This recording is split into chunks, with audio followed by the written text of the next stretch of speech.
Crete is an island. It has always been an island. That sounds obvious, but it matters more than you might think, because sitting on a beach on Crete in the year 2024, looking out at that deep blue Mediterranean water, you're looking at something that separated Crete from the nearest mainland by at least 40 miles of open sea, even at the times in Earth's history when sea levels were at their lowest. There is no land bridge. There never was one. No shallow crossing, no chain of exposed sandbars you could wade across at low tide. To get to Crete, you need a boat, or at the very minimum, some kind of watercraft. You need the intention to cross, the technology to do it, and the understanding that something worth reaching exists on the other side of that water. Now here's where it gets deeply strange. In 2008, and in subsequent excavations after that, archaeologists working on Crete found stone tools. Not modern stone tools. Not tools left by ancient Greeks or Bronze Age sailors. Stone tools so old, so primitive in their style, that the geological layers they were buried in date them to at least 130,000 years ago. Some researchers think they could be even older than that, pushing towards 700,000 years. Let that number sit for a second. 130,000 years ago at minimum. Modern humans, people like you and me, our species, Homo sapiens, only left Africa and spread into Europe and Asia somewhere around 60,000 to 70,000 years ago. The earliest confirmed modern human presence in Europe doesn't comfortably predate that window by much at all. So if modern humans didn't reach Crete until well after these tools were made, then whoever made them was not us. And whoever they were, they crossed open ocean to get there. That is the mystery sitting at the centre of this entire story. Not just who made the tools, but how and why, and what it means for everything we thought we understood about the cognitive and technological capabilities of the humans or human relatives who came before us. See, for a long time the assumption in paleoanthropology was relatively clean and comfortable. Early hominins, species like Homo erectus or the Neanderthals, were generally considered land-bound. They followed coastlines, they crossed rivers, they moved with the slow drift of populations across connected land masses. But open water crossings, intentional seafaring, that was supposed to be our trick. A modern human trick. A sign of advanced planning, symbolic thinking, complex social organization. The kind of cognitive firepower that only fully modern brains could generate. The Crete tools don't just complicate that picture. They potentially shatter it. Now I want to be clear about something before we go any further, because this is the kind of topic where it's very easy to race past the evidence toward the most dramatic conclusion. The truth, as it almost always is in archaeology, is messier and more interesting than a clean headline. The stone tools from Crete are real. The dating is taken seriously by credible researchers. But there are genuine scientific debates about exactly how old they are, exactly what species made them, and exactly what their presence on the island actually tells us about intentionality versus accident.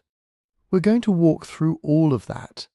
The evidence, the competing interpretations, the things scientists agree on, and the things they genuinely argue about. Because the honest version of this story is more compelling than any oversimplified version could ever be. What we're really asking is this. Was there a chapter of human prehistory, written not in DNA labs or fossil beds but in flaked stone on a Mediterranean island, that tells us something revolutionary about who was capable of what and when? And is it possible that the story of exploration and seafaring and intentional crossing of open water begins not with us, but with someone who came long before us, someone we haven't yet fully understood? Those are the questions, and over the next however long you've set aside for this, we're going to dig into them properly.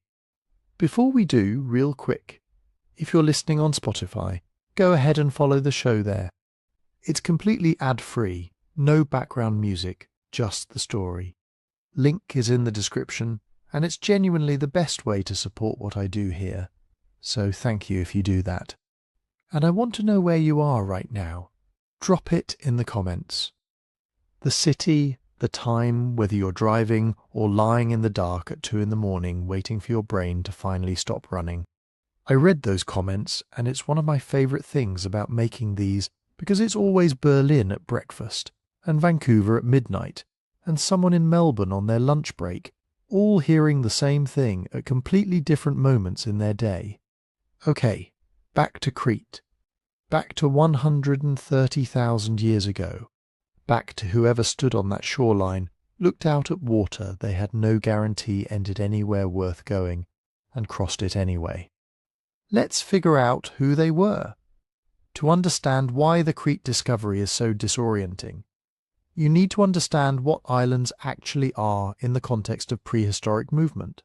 Not islands as we think of them today, as vacation destinations or political territories, but islands as evolutionary and archaeological phenomena, because islands don't behave like the rest of the landscape.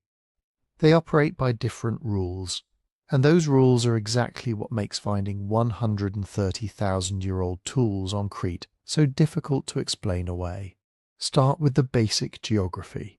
Crete sits in the eastern Mediterranean, roughly 40 miles south of the Greek mainland at its closest point, and separated from the coast of North Africa by about 200 miles of open water to the south. It's a substantial island, around 160 miles long, mountainous with real ecological diversity. Not a tiny exposed rock, but an actual landmass with rivers and forests and coastline. Worth living on if you could get there. The problem is getting there. Here's the thing that trips people up when they first hear about Pleistocene sea levels. During ice ages, massive amounts of water get locked up in glaciers and ice sheets, and global sea levels drop. During the last glacial maximum, roughly 20,000 years ago, sea levels were something like 400 feet lower than they are today.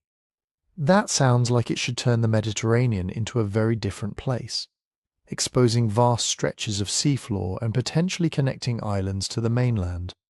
And in some parts of the world, lower sea levels really did create land bridges. The Bering Land Bridge between Asia and North America. The exposed shelf between Australia and New Guinea. These connections allowed animals and people to walk between land masses that are now separated by ocean. But here's what the geology of the eastern Mediterranean tells us, clearly and unambiguously. Crete never connected to the mainland, not during the last glacial maximum, not during older glacial periods, not at any point in the time frame we're discussing.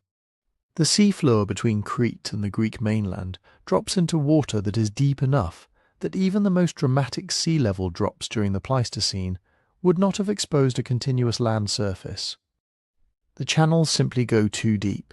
You'd need sea levels to fall by something like 800 to 1,000 feet to even begin to think about partial connections, and that's not what the paleoclimate record shows. What you get with lower sea levels is a somewhat different coastline, exposed continental shelves, different beach positions, islands that were larger than they are today. What you don't get is a walkable path to Crete. This is the critical distinction between what geologists call a stepping stone crossing and a land bridge crossing. A land bridge is exactly what it sounds like: dry land, connecting two places. You can walk across it, animals cross it, plants colonize it. It's just geography, but a stepping stone crossing involves open water between each step. Even if the steps are close together, even if they've been shortened by lower sea levels, water still has to be crossed intentionally. And the difference between those two scenarios in terms of what it implies about the travellers is enormous. Think of it this way. The fact that Flores in Indonesia was reached by hominins over 700,000 years ago was controversial, precisely because the channels around Flores never fully closed even during glacial maxima. Whatever got to Flores crossed water to do it. Crete is the same situation, but with an even deeper channel and an even more compelling mystery attached to it. Islands function as what biologists sometimes call ecological filters, because reaching an island requires either the ability to cross water or extraordinary luck in the form of rafting on debris. The populations that end up on islands are not random samples of mainland life. They're filtered. Most mainland species never make it. The ones that do tend to be good swimmers, capable of flight, or small enough to survive on drifting vegetation. Large land animals with no particular affinity for water almost never colonize islands through natural means. This is why island faunas often look so strange compared to nearby mainlands, because the normal rules of who gets where have been replaced by a much harsher selection process. The filter only lets through a specific kind of traveller. For hominins, for any human relative, that filter is even more stringent. You can't drift to Crete on a log the way a small lizard might. You're too big, too heavy, too metabolically demanding, and the crossing is too long. By the time any piece of floating debris carrying a large primate drifted from the Greek mainland to Crete, the primate would be dead from dehydration. The distances and the currents in the eastern Mediterranean simply don't allow for accidental arrival of anything large. We'll get into that debate more later, but the geographic baseline matters. Crete is not the kind of place you end up by accident if you're a large mammal. So when archaeologists find tools on Crete, what they're really finding is evidence that the filter was crossed. Something got through that geographically shouldn't have been able to get through without intention. And the question shifts from whether the crossing happened. The tools make that undeniable to how it happened and what cognitive and technological capacity that implies. Now, to even begin answering that question, you need to know what the coastline actually looked like at the time the tools were deposited, and this is where a different kind of science enters the story. Reconstructing ancient coastlines is not straightforward. You can't just subtract 130 feet from current sea levels and assume you know where the beaches were. You also have to account for something called isostatic adjustment, the way the Earth's crust itself moves in response to the weight of ice sheets. During glacial periods, the enormous weight of ice sheets pushes the crust down in some places and causes rebound in others. When the ice melts, the land continues adjusting, sometimes for thousands of years. So the relative position of land and sea at any given location depends not just on global sea levels, but on local crustal movement, which varies by region. For the eastern Mediterranean, geologists have done substantial work reconstructing what conditions looked like during the Pleistocene at various points in time. They use a combination of underwater topographic surveys, sediment core analysis from the sea floor, isotopic records from cave formations, and modelling based on known ice volume estimates. What emerges is a detailed picture of how the coastlines shifted over time, where beaches were exposed and then submerged again, which channels narrowed and which remained deep. For the period around 130,000 years ago, which falls during the early stages of the last interglacial period, sea levels were actually close to or slightly above modern levels. The preceding glacial period had ended and the ice was melting. What this means is that the sea crossing to Crete around that time was not shorter than it is today. It was roughly the same distance, or possibly even a bit more water than we're looking at now. Whatever crossing was made, it was made across an open sea that looked recognizably similar to the Mediterranean we know. Archaeologists working on this problem use all of this geological data to set the parameters of their investigation. Before you can ask who crossed to Crete, you have to establish precisely how much water there was to cross, where the nearest possible departure points were, and what the currents and winds in the region were doing at the time. It's detective work that moves between disciplines, from sediment cores to oceanographic modelling to stone tool typology, each line of evidence constraining what the others can claim. What the geological picture confirms, unambiguously, is that Crete has been an island throughout all of human prehistory. It was an island before our species existed. It was an island when Homo erectus was walking across Asia. It was an island when Neanderthals were hunting in European forests. And it was an island when something left those tools in the red sediments of Crete's southern coast. There is no version of the geology that makes this easy.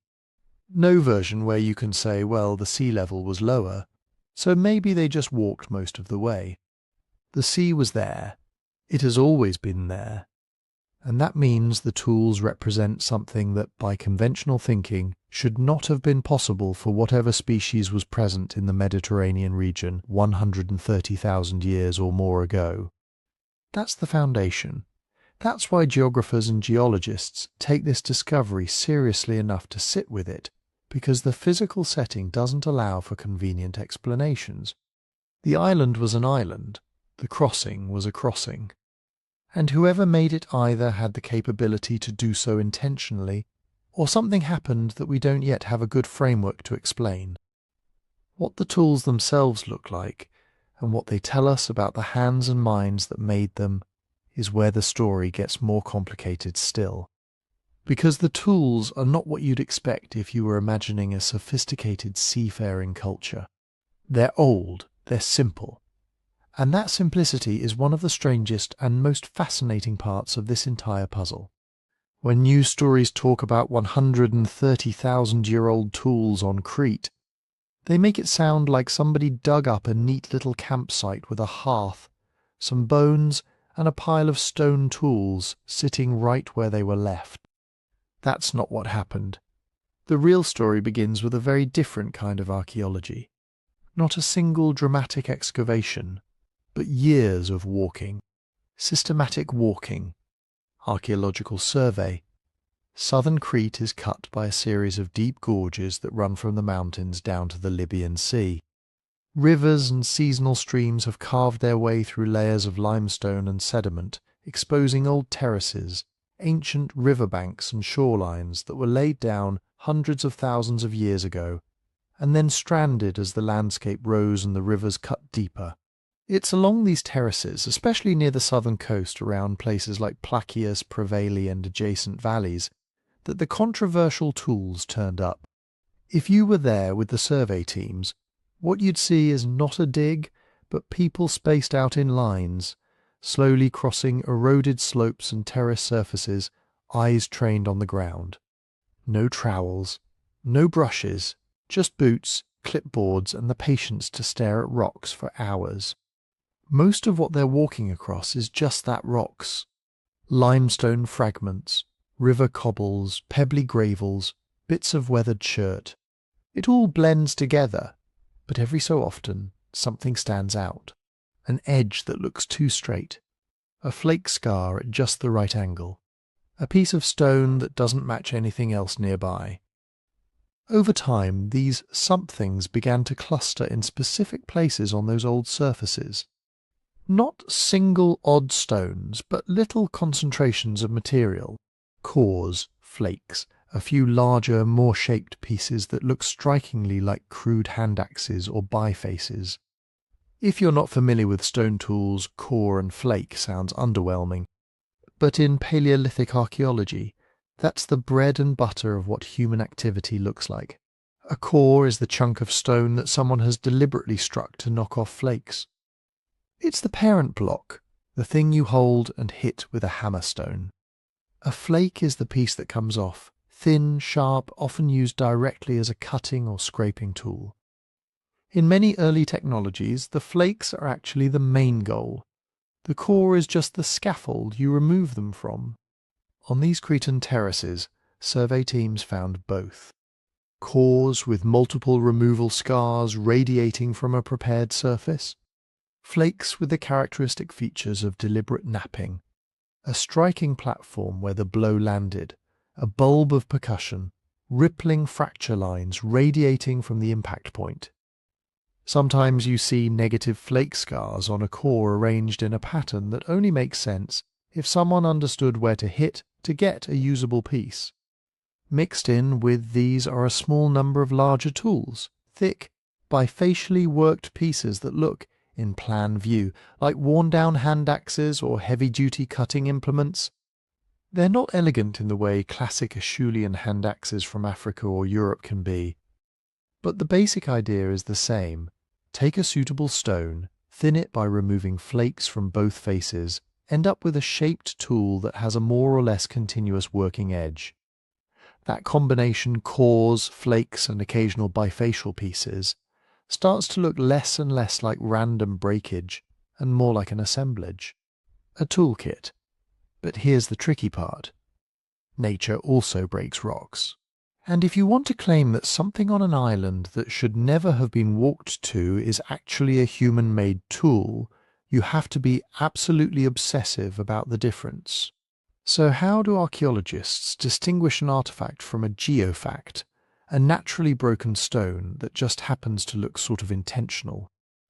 They use criteria that have been tested and argued over for decades. Individual features matter: a clear striking platform, a bulb of percussion, ripple marks, the angle and symmetry of edges. A flake produced by controlled percussion has a diagnostic geometry that results from how elastic waves move through stone. It doesn't look like a frost-shattered chunk or a piece snapped off by rolling down a slope. Context matters too. One flake-like stone on a slope near a stream could be natural. 10 or 20 pieces displaying multiple diagnostic traits, made from the same raw material, sitting on the same ancient terrace surface, with cores showing repeated oriented removals that's different. The probability that random breakage would mimic a small workshop starts dropping fast. On Crete, survey teams reported exactly that sort of clustering. Repeated finds on specific terrace levels, associated with particular sedimentary units, rather than being scattered randomly across all surfaces. They weren't just picking up every odd-looking rock. They were mapping where those rocks appeared, how they were oriented, which raw materials they were made from, and what kinds of flaking they showed. There's another layer of complexity, though, and this is where the controversy really deepens. Most of these early tools from Crete are surface finds. They were picked up from exposed terrace surfaces and eroding gully walls not excavated from sealed, undisturbed layers with hearths and bones and clear stratigraphy. In archaeology, context is everything. A beautifully made hand axe with no secure geological context is a good story and a nice museum piece, but it's hard to date and harder to interpret. You can say that someone made it. You can't easily say when. So why do surface finds matter at all? Because on a landscape like southern Crete's, deep, undisturbed Pleistocene deposits are rare and hard to access. The processes that expose old terraces for you to walk on, uplift, erosion, river incision, are the same processes that strip away or disturb overlying sediments. If you insist on only accepting tools found in perfectly sealed layers, you might simply never see some of the earliest occupations. Surface assemblages, when they recur on the same geological features over wide areas, can still tell you things. They can map the distribution of activity across a landscape. They can be tied, with careful field geology, to specific terrace formations that have independent age estimates from dating the sediments, soils, or marine fossils within them. That's what researchers on Crete have tried to do. Link the tools to particular uplifted marine terraces and fluvial deposits whose ages can be bracketed by other methods. But the reliance on surface material also gives critics an easy line of attack. Eroded contexts mean that some stones could have moved from where they were originally dropped. Gravity, floods, landslides, even ancient farming and more recent construction can smear artifacts downslope or concentrate them in secondary positions. On an actively changing landscape, it's always possible to ask, are we looking at tools where they were used, or tools that have been redeposited and rearranged by thousands of years of geological processes? Southern Crete adds a further complication. The island is tectonically active. It's been rising relative to sea level in many areas, which is why those old marine terraces now sit well above the modern shoreline. Rivers have responded by cutting down through these uplifted surfaces, carving new gorges and leaving staircases of terraces at different heights. Each step in that staircase can represent a different phase of landscape evolution. Over hundreds of thousands of years, Sediments laid down near the coast can be uplifted, eroded, reworked, and redeposited further inland or higher up the slope. So when you find a flaked stone on one of these terraces, you're not just asking, is this a tool? You're also asking, what episode of terrace formation is this surface actually part of? Has this particular piece moved from its original depositional context? How many cycles of erosion and redeposition has this landscape gone through since something with a brain last held this rock? Researchers working in the Plakias region have tried to tackle this with detailed geomorphology, mapping terrace levels, describing the sediments, comparing them to known sea level stands and regional uplift rates. In some cases they can say with some confidence that a given terrace surface dates to a particular Pleistocene highstand or river phase, perhaps on the order of 130,000 years old or older.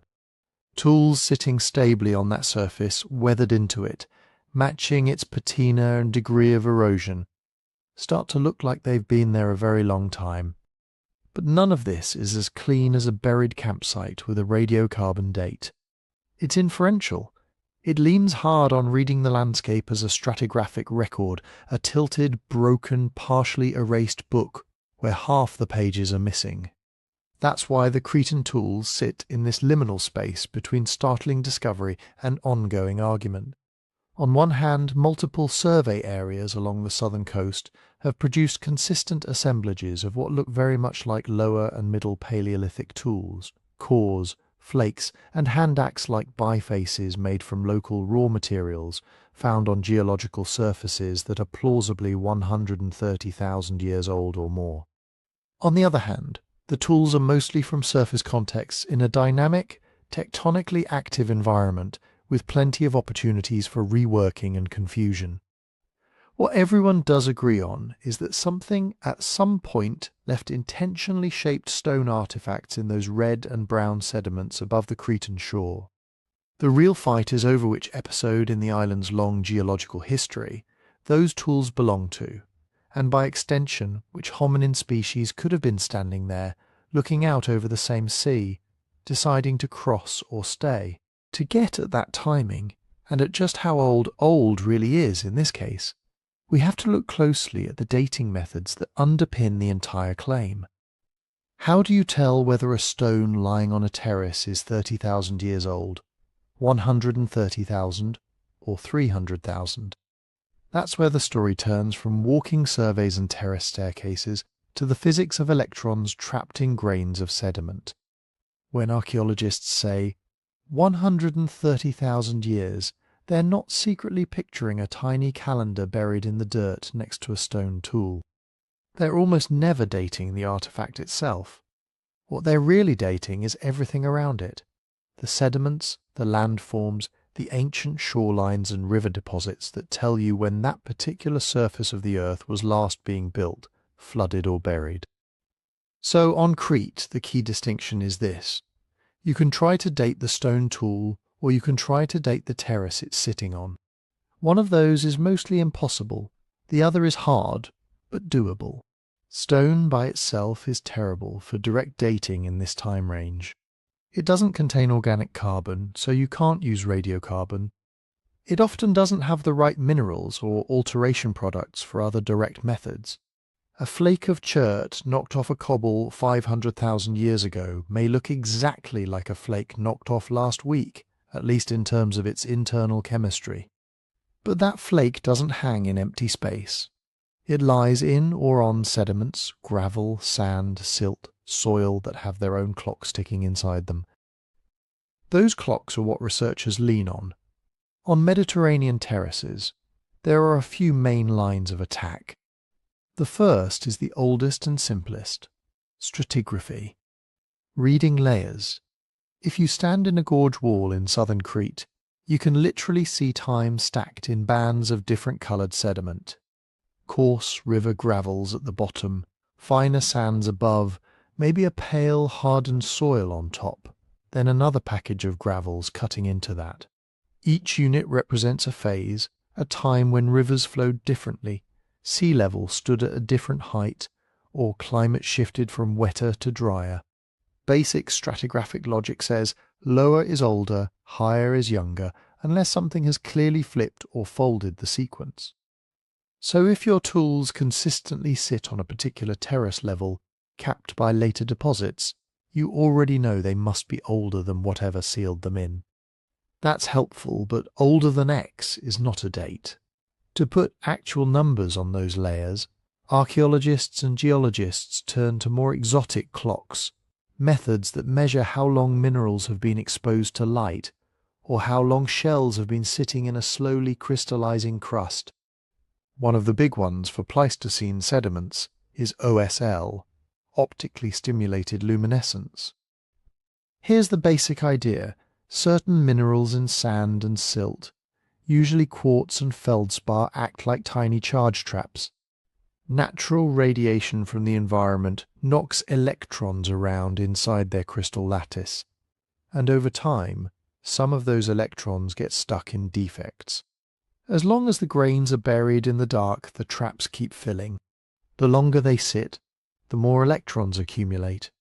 But when those grains are exposed to sunlight, during transport by wind, waves, or rivers, the trapped electrons get released. The clock is zeroed. OSL dating works by collecting a sample from a sediment layer in complete darkness, then stimulating those grains with light in the lab and measuring the glow as trapped electrons are released. The amount of stored energy tells you how long it's been since those grains last saw daylight. In other words, how long since that layer was deposited and buried. If a terrace surface on Crete has an OSL date of, say, 140,000 years ago, plus or minus 20,000 years, that means the sands and silts on that surface were last reset by sunlight around that time, then covered and left in the dark. Artifacts lodged within that undisturbed layer should be at least that old, and probably not dramatically older. Another tool in the kit, especially near coastlines and in carbonate-rich environments like Crete, is uranium series dating. Uranium is a radioactive element that dissolves in water at low concentrations.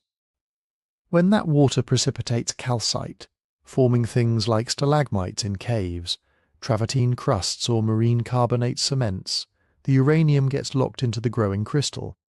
Over time it decays into thorium at a known rate. Because thorium doesn't dissolve easily, any thorium you find in that calcite must come from uranium decay, not from the environment. Measure the ratio of uranium to thorium isotopes, do the math on the decay curve, and you can calculate how long that calcite has been sitting there crystallizing. On an uplifted marine terrace, you might date fossil coral, shells, or thin carbonate crusts that formed when the surface was close to sea level. If those give you ages around the last interglacial high stand, roughly 125,000 to 135,000 years ago, that anchors that particular step in the terrace staircase to a specific window in global sea level history. That's where terrace correlation comes in. The Mediterranean has been rising and falling with the ice ages like a giant, very slow tide. Global sea level was high at certain known times, low at others. If you can recognize a particular fossil shoreline, a wave-cut notch, a beach deposit with a specific assemblage of shells and match it to a global sea level high stand like marine isotope stage 5e, you can roughly say, this surface belongs to that episode. On Crete, researchers have mapped multiple levels of ancient shorelines and river terraces, and try to tie them into that global curve. If the tools are on a terrace that corresponds to a Ms 5e high stand, they're probably in the ballpark of 120,000 to 140,000 years old. If they're on an even higher, older terrace, they could be 300,000 years or more. None of these methods gives you a single magical number. Every date comes with uncertainty bars. An OSL result might be 132,000 plus or more to 18,000 years. A uranium series age might be 125,000 plus 10,000, 8,000 years. Terrace correlations might be looser still, likely MIS 5e, possibly MIS 7. Those plus or minus ranges matter.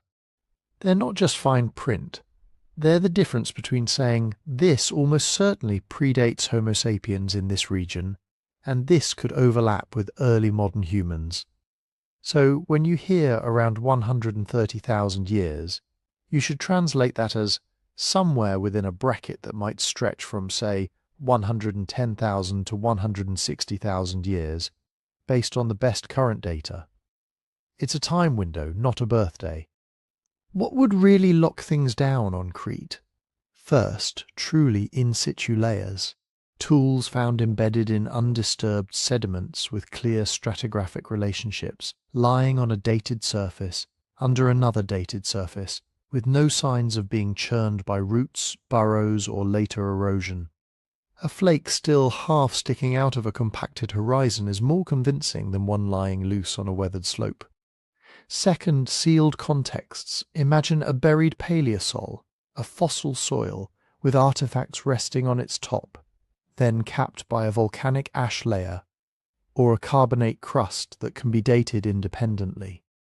If that cap is firmly pinned to 130,000 years, anything under it is older than that. That kind of stratigraphic sandwich is gold. Third, multiple independent dates converging.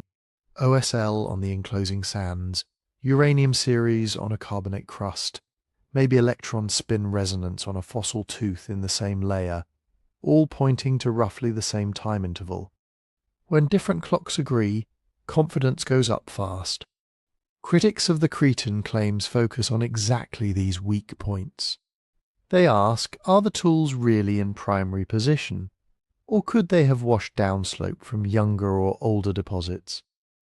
Are the terrace correlations solid, or are we forcing messy local geology into a neat global template? Were the OSL or U-series samples truly representative of the surfaces carrying the artifacts, or could small-scale erosion and redeposition have mixed old and young grains? One plausible error is reworking. A tool dropped 300,000 years ago on an older terrace could be freed by erosion and end up resting on a younger, 130,000-year-old surface. If you only date the younger surface, you might underestimate the artifact's age. The opposite can happen too. A younger artifact can be dragged into an older deposit by burrowing animals, root action, or small landslides, making it look more ancient than it is. Another possible problem is incomplete bleaching in OSL. If sediment grains weren't fully exposed to sunlight before burial, say, they were transported rapidly in a turbid flood, they might retain some memory from older exposures that can make a layer appear older than its true depositional age. U-series has its own traps, open system behavior, where uranium leaches in or out of the carbonate after formation can skew the apparent age. Terrace correlation can be thrown off by local uplift rates that differ from regional averages. This is exactly how skeptics work through such claims. They don't just say that can't be right because boats are hard. They interrogate the clockwork. They ask whether the dating methods were applied correctly, whether the geological interpretation is robust, whether the uncertainties have been fully accounted for. And they're right to.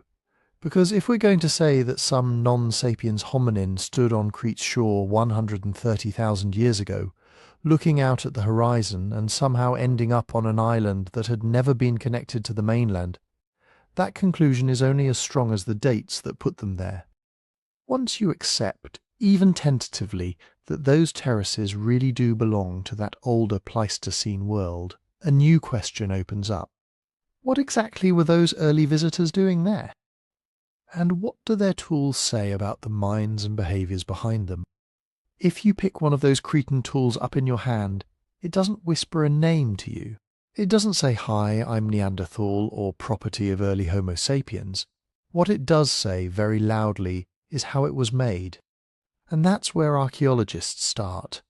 Broadly speaking, the tools being argued about on Crete fall into two overlapping technological stories. One is very old, the Acheulean tradition of big symmetrical hand axes and cleavers that stretches back more than 1,000,000 years in Africa and Eurasia. The other is more like what we see in Middle Paleolithic industries, the kind associated with Neanderthals and later archaic humans, where stone is managed in a more calculated piece-by-piece way. Neither label is perfect, but they help frame what we're actually looking at. Acheulean first. If you imagine the stereotypical Stone Age tool, you're probably picturing an Acheulean hand axe, a teardrop-shaped, carefully thinned, double-sided piece of stone that fits comfortably in the hand, with a sharp, continuous edge all the way around. They show up across Africa, the Levant, Europe, India, and beyond. On a map, they're like a fingerprint smeared across half the old world. Finding something like that on Crete is immediately interesting, because Acheulean-style hand axes aren't random rocks you bang together in 5 seconds. They take planning to make one. You don't just whack until you get lucky. You select a suitably sized cobble, often a particular raw material, like fine-grained chert or basalt. Then you work around it systematically. You knock off large flakes to rough out the shape. You flip it back and forth, alternating faces, trimming the edges, thinning the middle. Each strike is influenced by the last, and by where you want the next edge to be. That sequence, what archaeologists call a reduction sequence, is a kind of frozen thought process. It means the maker could envision a final form inside a raw lump of stone, hold that goal in mind through dozens of blows, adjust in real time as the rock behaved in unpredictable ways. So when people say hand axes imply advanced cognition, that's what they're talking about. Long-range planning, spatial visualization, fine motor control. But we have to be careful about what they don't imply. A hand axe by itself doesn't prove symbolic language. It doesn't prove modern consciousness. It doesn't even prove a particular species. Homo erectus made them, so did later archaic humans. So did early Homo sapiens in some regions. The cognitive baseline needed to produce a decent hand axe seems to have been shared across multiple hominin lineages. And complex is relative. Many modern humans today, if you drop them in a riverbed with some cobbles, couldn't produce a classic Acheulean hand axe on the first try. Skill doesn't map cleanly onto species labels. Now shift to the other story, the more Middle Paleolithic style ways of working stone. Here, the star of the show isn't a single big tool, but the way flakes are struck from a core. We're talking about prepared core technologies like lever-lie and related strategies. Instead of randomly detaching flakes until something looks usable, the napper shapes the core itself into a kind of stone machine designed to produce one or more flakes of a fairly predictable size and shape. To do that, you have to prepare a convex surface, trim the edges to control how force will travel, identify a striking platform, then hit in just the right place and direction to send a flake rippling across the surface. When it works, you get a flake that can be used immediately as a knife or further modified into a point or scraper. And if you repeat the sequence in a standard way, you get multiple similar flakes from one core. On Crete, some of the artifacts appear to fall closer to this prepared core world than to the old heavy Acheulean style. That's important, because Middle Paleolithic style technologies are often associated with more flexible, task-specific toolkits and more intensive planning. You're not just making one big multi-purpose hand axe, you're making a series of different tools, each optimized for certain jobs, cutting meat, scraping hides, shaping wood. So what does that tell us? Again, not a simple label like Neanderthals were here, but it does point to people who were organizing their work in more modular, anticipatory ways. They were thinking not just in terms of I need a sharp edge now, but I will need different edges later, and here's how I'll get them out of this lump of stone. Now zoom out from individual tools to the whole assemblage. Archaeologists don't just pick up the prettiest pieces and call it a day. They try to reconstruct entire reduction sequences from what's left on the ground. Cores, flakes, broken bits, exhausted tools. That debris can tell you a surprising amount about how people moved through the landscape. If you find big, heavy cores being roughed out near raw material sources, and only lighter finished tools carried onto high terraces or far inland, that suggests a mobile group managing weight. They're minimizing what they lug around. If, on the other hand, you see full reduction sequences everywhere, the whole chain from first flake to tiny resharpening scars, that might mean people were spending longer at particular spots, doing most of their work on site. Raw material choice adds another layer. If the Cretan tools are almost all made from local beach cobbles or nearby outcrops, that fits with short-range movements. People are probably foraging within a relatively small radius. If you start finding tools made of exotic stone, specific cherts or radiolarites that only occur tens or hundreds of kilometers away, you suddenly know these weren't just casual wanderers. They either traveled long distances themselves, or were linked into networks that moved materials and ideas over big areas. Even the intensity of use is a clue. When cores are worked down to tiny exhausted nubs and flakes are resharpened until they're almost unusable, that often means people were operating far from raw materials, squeezing every last edge out of what they had. On an island like Crete, where good stone might not be everywhere, that pattern would make sense. But here's where things get messy, and why this debate about who is so hard. Stone is a very conservative medium. There are only so many efficient ways to break a rock to get a sharp edge. Different hominin groups, separated by time and geography, can independently arrive at similar solutions. Convergent evolution applies to technology too. A Neanderthal, an early Homo sapiens, and a late Homo heidelbergensis might all pick up the same kind of cobble and produce broadly similar flakes if they face the same constraints. So this looks Middle Paleolithic is not the same as this was definitely made by Neanderthals. That's why archaeologists talk about traditions and modes instead of species-specific brands. Acheulean, Mousterian, Middle Stone Age. These are technological umbrellas, not genetic ones. So how do they compare assemblages cautiously? They look for recurring signature traits, but treat them as probabilities, not certainties. Things like the prevalence and type of prepared core strategies, classic Levallois, or more ad hoc variants, the proportion of big bifaces like hand axes versus smaller retouched flakes, the way edges are modified, fine invasive retouch or coarse scalar scars, the organization of the toolkit, many specialized tool types or a few generalist forms, the patterning in raw material use and reduction intensity. If a set of tools from Crete shares a cluster of features that strongly resembles, say, Middle Paleolithic assemblages from mainland Greece or the Levant, that raises the likelihood that the same kind of makers, or at least closely related technological communities, were involved.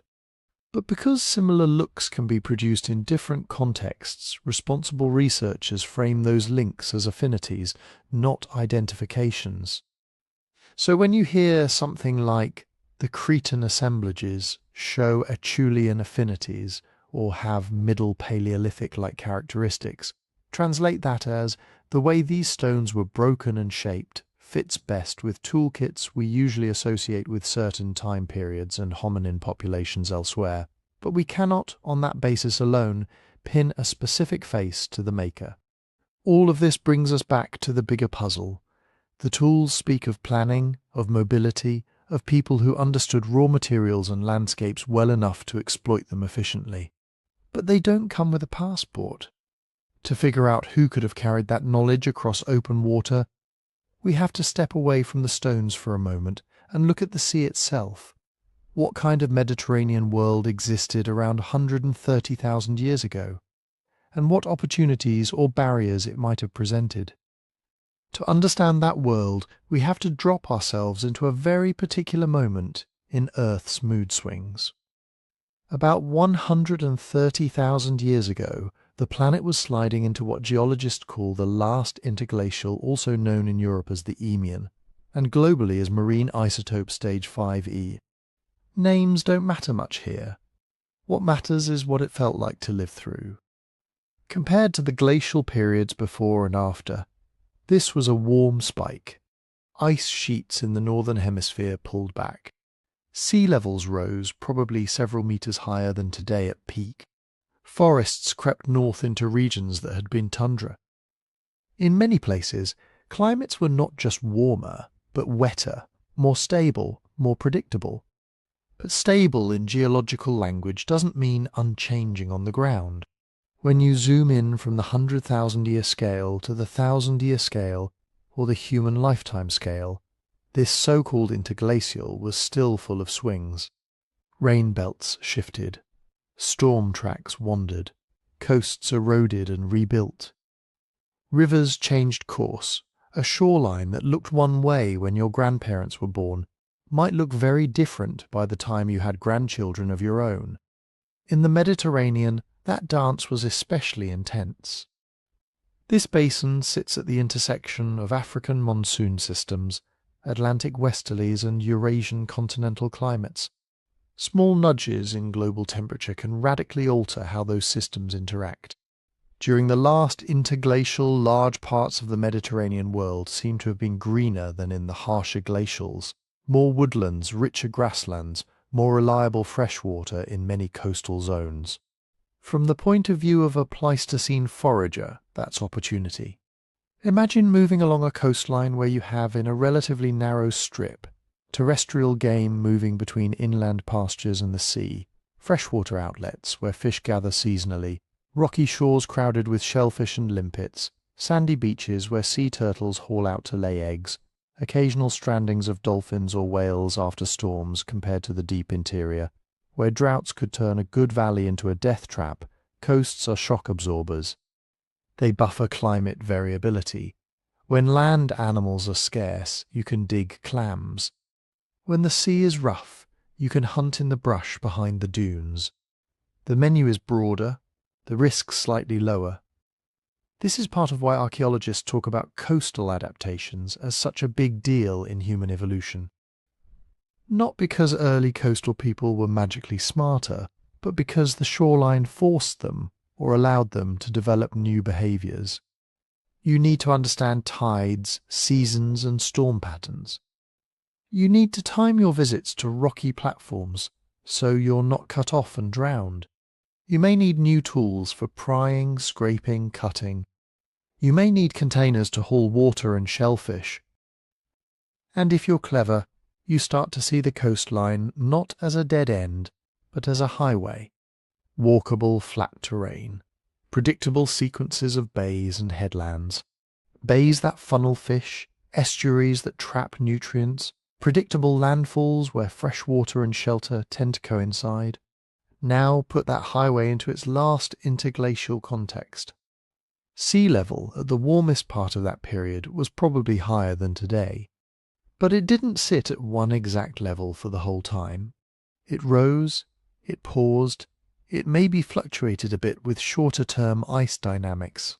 On top of that, the local picture around any given island, including Crete, was modified by tectonics. Some stretches of coast are being slowly uplifted.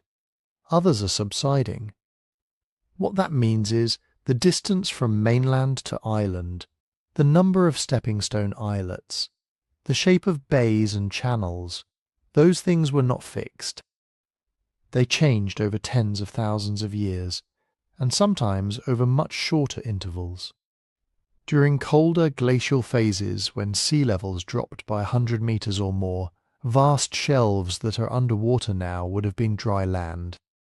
Islands would have swollen, seafloors would have turned into plains and valleys. But even then, Crete seems never to have connected directly to the mainland. There was always some water barrier. The question is, how wide, how rough, how intimidating? Around 130,000 years ago, during this warm phase, the picture was different again. Sea levels were high, some of those potential land bridges were drowned. But remember, sea level is an average. Local uplift could have raised parts of Crete. Regional differences in bathymetry, mean that even with high global seas, certain shallow banks might have sat just below the surface, calming waves and creating calmer channels. From a hominin's point of view, standing on a headland in, say, southern Greece or southwestern Anatolia, the horizon might have shown more than just empty water. You might see a faint dark smudge on a clear day. You might see bird flight paths that suggested land out there. You might watch pumice rafts drifting from volcanic eruptions, or floating logs riding currents in a particular direction, hinting that the sea itself had lanes. Climate swings don't just reshape coasts, they reshape movement. When interior regions dried, people would have hugged rivers and lakes. When grasslands expanded, overland migration corridors opened up between Africa, the Levant and Eurasia. When sea levels rose and shorelines stabilized, coastal routes would have become more attractive, predictable food, easier walking, fewer defiles and mountain passes to navigate. The Mediterranean at 130,000 years ago was likely threaded with such corridors. Not roads, obviously, but chains of habitable nodes. River mouths, lagoons, sheltered coves with freshwater springs. Once any hominin population became comfortable living along those edges. Once they learned that you can live for months or years harvesting shellfish, fish, seabirds, and stranded mammals without starving. The map changed. The sea stopped being a border and started being a membrane, thin, permeable, potentially crossable in the right conditions. Coastal life, in that sense, is a kind of training ground for maritime thinking. If you know that storms throw dead whales onto your beach from far offshore, you know the ocean moves things. If you learn that certain pieces of driftwood, logs, or mats of vegetation can support weight, you start to grasp buoyancy, whether you have a word for it or not. If you see seabirds commuting in straight lines at dawn and dusk, you infer commuting routes. If you return to the same headland year after year and always see the same faint line of land on the horizon, your mental map begins to include places you've never set foot on. All of that becomes more pressing when you're living in a world that doesn't sit still. Interglacial warmth might make the coast rich, but it can also raise the sea slowly under your feet.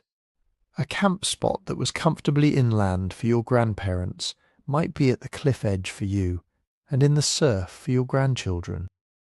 Dunes shift, beaches erode, caves flood, safe freshwater sources get salinized. So coastal groups had to be mobile and observant. They had to notice when a sandbank was disappearing, when a lagoon was opening to the sea, when a once dry lowland began to salt up. They had to be able to shift camps, abandon favourite sites, and search for new ones. That movement is exactly what erases their traces. Most of the really attractive coastal real estate from 130,000 years ago, the low, flat platforms near river mouths, the gentle bays, the shallow estuaries, is now underwater. When global sea level rose at the end of later glacials, it drowned those landscapes. Whatever hearths, butchered bones and stone scatters were there are now under meters of water and sediment. On land, the story isn't much kinder. Wind repeatedly reworks coastal dunes. Storm waves chew away at cliff-top sites. Cemented beach deposits slump and collapse. If you do get a preserved surface, it might be buried under thick colluvium or sliced by later erosion so that only fragments remain. That's why the archaeological record of early coastal life is so patchy. It's not because coastal living was rare, it's because coastlines are dynamic, and the nice parts are exactly the bits most likely to be destroyed or submerged. So when a few stone tools turn up on a high terrace in Crete, they're not just isolated curiosities. They're like shouts from the tiny, tiny fraction of coastal history that happen to land in a stable spot, get lifted by tectonics or locked into cemented beach rock, and then be exposed again without being obliterated. Now fold all of that back into the question of windows of possibility for reaching islands. If you graph sea level, climate, and human presence over time, You don't get one neat horizontal line of could cross or couldn't cross. You get pulses. Times when populations were dense enough in coastal corridors to generate experimentation. Resources inland were stressed enough to push people into new habitats. Coasts were configured in ways that reduced effective crossing distances or made targets visible. Storms, currents, and winds aligned to increase the odds that floating logs, debris, or unlucky but living passengers might be carried from one landmass toward another. A window of possibility isn't necessarily long. It might be a few centuries when climate, coastline, and population distribution align in just the right way. It might open and close multiple times around the last interglacial. Most of those openings would leave no obvious mark. One or two might leave a scatter of tools on what later became a high, fossil shoreline in Crete. During a warm, resource-rich interglacial, groups along the Aegean or Libyan coasts could have developed very sophisticated coastal foraging. They might have been following migrating fish runs, bird routes, or seasonal shellfish peaks up and down the shore. They might have been camping on promontories facing visible islands for generations, watching the same cloud caps form over them, the same birds fly to and from them. At some point in one of those windows, somebody ends up on a floating mat of vegetation torn loose by a flood, or on a fallen log that doesn't sink, or on a deliberately lashed-together raft of reeds and timber. Maybe it's a single family, maybe it's half a band, shoved offshore by a storm surge in the middle of the night. Maybe it's a more intentional thing, pushing off from a calm, sheltered bay during a lull in the wind, following birds and the setting sun toward a faint smudge. The interglacial Mediterranean doesn't guarantee such a crossing, it just makes it slightly less insane. Warmer water, more predictable wind regimes, stable seasonal cues, rich resources on both sides of the water gap, they all soften the edges of what would otherwise be a lethal gamble. They also raise the odds that if someone did make it across, they would find enough food to survive, enough fresh water to hang on, and enough raw material to make tools like the ones we now puzzle over. And because so much of that shoreline world is gone, drowned, eroded, rearranged, the only hints we may ever get of those brief windows are scattered stone artifacts in unlikely places. Which brings us back to the real question. If the Mediterranean, around 130,000 years ago, occasionally opened these windows, if it sometimes turned islands like Crete from unreachable specks into barely plausible destinations, who, exactly, was in a position to step through? To answer that, we need to be very clear about one thing. If these tools on Crete really are about 130,000 years old, they do not belong to us. At that time, fully anatomically modern humans were probably just beginning to stir in Africa. There are hints of early Homo sapiens in the Levant a bit later, but the big, sustained out-of-Africa wave that populates Eurasia doesn't kick in until around 60–70,000 years ago. So if somebody was already poking around an island in the middle of the eastern Mediterranean tens of thousands of years before that, we're not looking at your direct, unbroken sapiens cousins. We're looking at their older, stranger relatives. The usual shortlist of suspects runs like this: Neanderthals.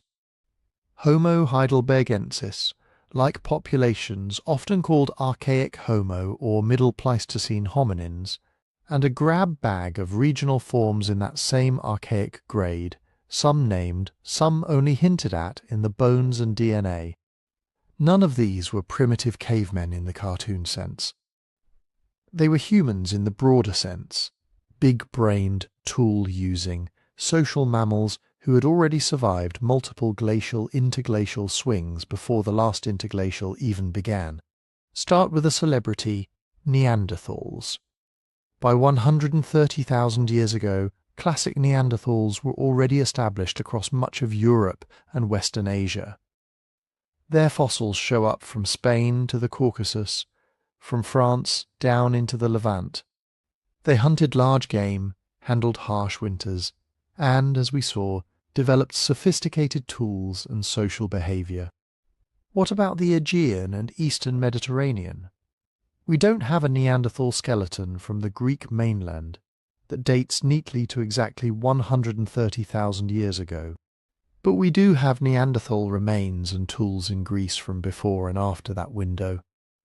We have them in Italy, we have them hugging the coasts of the Mediterranean in multiple places. Their range absolutely comes close enough that a coastal Neanderthal group could have been looking out over the same waters that separated Crete from the mainland. Then there's Homo heidelbergensis and its kin. Heidelbergensis is a bit of a catch-all term. It usually refers to robust, big-brained hominins living roughly 600 to 200,000 years ago across Africa and Eurasia. Many researchers think European heidelbergensis populations gave rise to Neanderthals. African ones fed into the line that became modern humans. Eastern ones may have contributed to Denisovans. By 130,000 years ago, pure heidelbergensis in Europe might have already been morphing into early Neanderthals. But in southeastern Europe and the eastern Mediterranean, we have fragmentary fossils that look intermediate, archaic, not quite Neanderthal, not quite sapiens. Think of them as late heidelbergensis grade hominins, stocky, tough, already able to handle variable climates and shifting landscapes. These populations were around in Greece and the Balkans before 130,000 years ago. Some might have persisted regionally as relic groups into the last interglacial. Their stone tools were broadly Acheulean and Middle Paleolithic hand axes, transitioning toward more refined flakes and points. Nothing about that toolkit screams ocean voyages, but nothing rules out coastal living either. And then there are the murkier figures. We know Denisovans mainly from Asia, but the genetic story suggests a whole constellation of regional archaic groups, some of which interbred with Neanderthals and the ancestors of modern humans. The eastern Mediterranean sits at the crossroads of these lineages. It's very likely that over hundreds of thousands of years, the area saw waves of archaic Homo coming out of Africa, others coming down from Eurasia, some mixing, some going extinct. The fossil record doesn't list all their names, it just tells us more than one kind of human lived in that broader region before modern humans did. So when we ask who could have made it to Crete, we're really asking which of these overlapping, partially known hominin populations was coastal, clever and unlucky or bold enough to end up offshore. To answer that, we have to talk about ranges and about gaps. We know Neanderthals used caves along coastal Spain, Italy and Israel. We know archaic hominins were in Greece and the Balkans earlier. We know Homo erectus and later forms reached places like the island of Flores in Indonesia by at least 700,000 years ago, which implies some kind of water crossing long before Crete enters the picture. But we don't have Neanderthal bones on Crete. We don't have heidelbergensis bones. We don't have any hominin bones at all from those Pleistocene coastal terraces. Does that absence mean they weren't there? Not really. Bones are fragile. They rot, dissolve, get chewed up on an actively rising, eroding, wave-lashed island. The odds that a small band of early visitors would leave behind a nicely buried skeleton that then survives intact for 130,000 years, then happens to be exposed in exactly the right place for a modern archaeologist to spot it, that's astronomically low. Even in parts of the world where we know Neanderthals lived in big numbers for a long time, we often have only a few dozen individuals represented. The fossil record is like a lottery where most winning tickets fall in the ocean or burn in a fire. The fact that Crete hasn't yet produced a skull doesn't tell us much, except that we haven't been incredibly lucky there. Stone tools, by contrast, are durable. A flake of chert doesn't care if a wave hits it. A hand axe doesn't dissolve if a dune shifts. When we find a scatter of artifacts on a high ancient shoreline, we're not seeing the one place people ever lived. We're seeing the one place where an almost indestructible part of their life happened to get locked into rock. That's why archaeologists are cautious about using absence as evidence. No fossils on Crete doesn't mean no hominins. it means we're working with half a sentence torn from a book that's mostly underwater. So instead of asking, who do we have bones for on Crete, we ask whose known behaviour and known range makes them plausible visitors. This is where we have to distinguish between what's directly evidenced and what's inferred. We have direct evidence that Neanderthals used coastal resources in places like Gibraltar and Italy. We've got marine shells, fish bones, seal remains associated with their tools and occupation layers. We have evidence that they were capable of planning hunts, hafting tools, managing fire, perhaps even gluing stone to wood with complex resins. That all points to high-level cognition and a capacity for planning.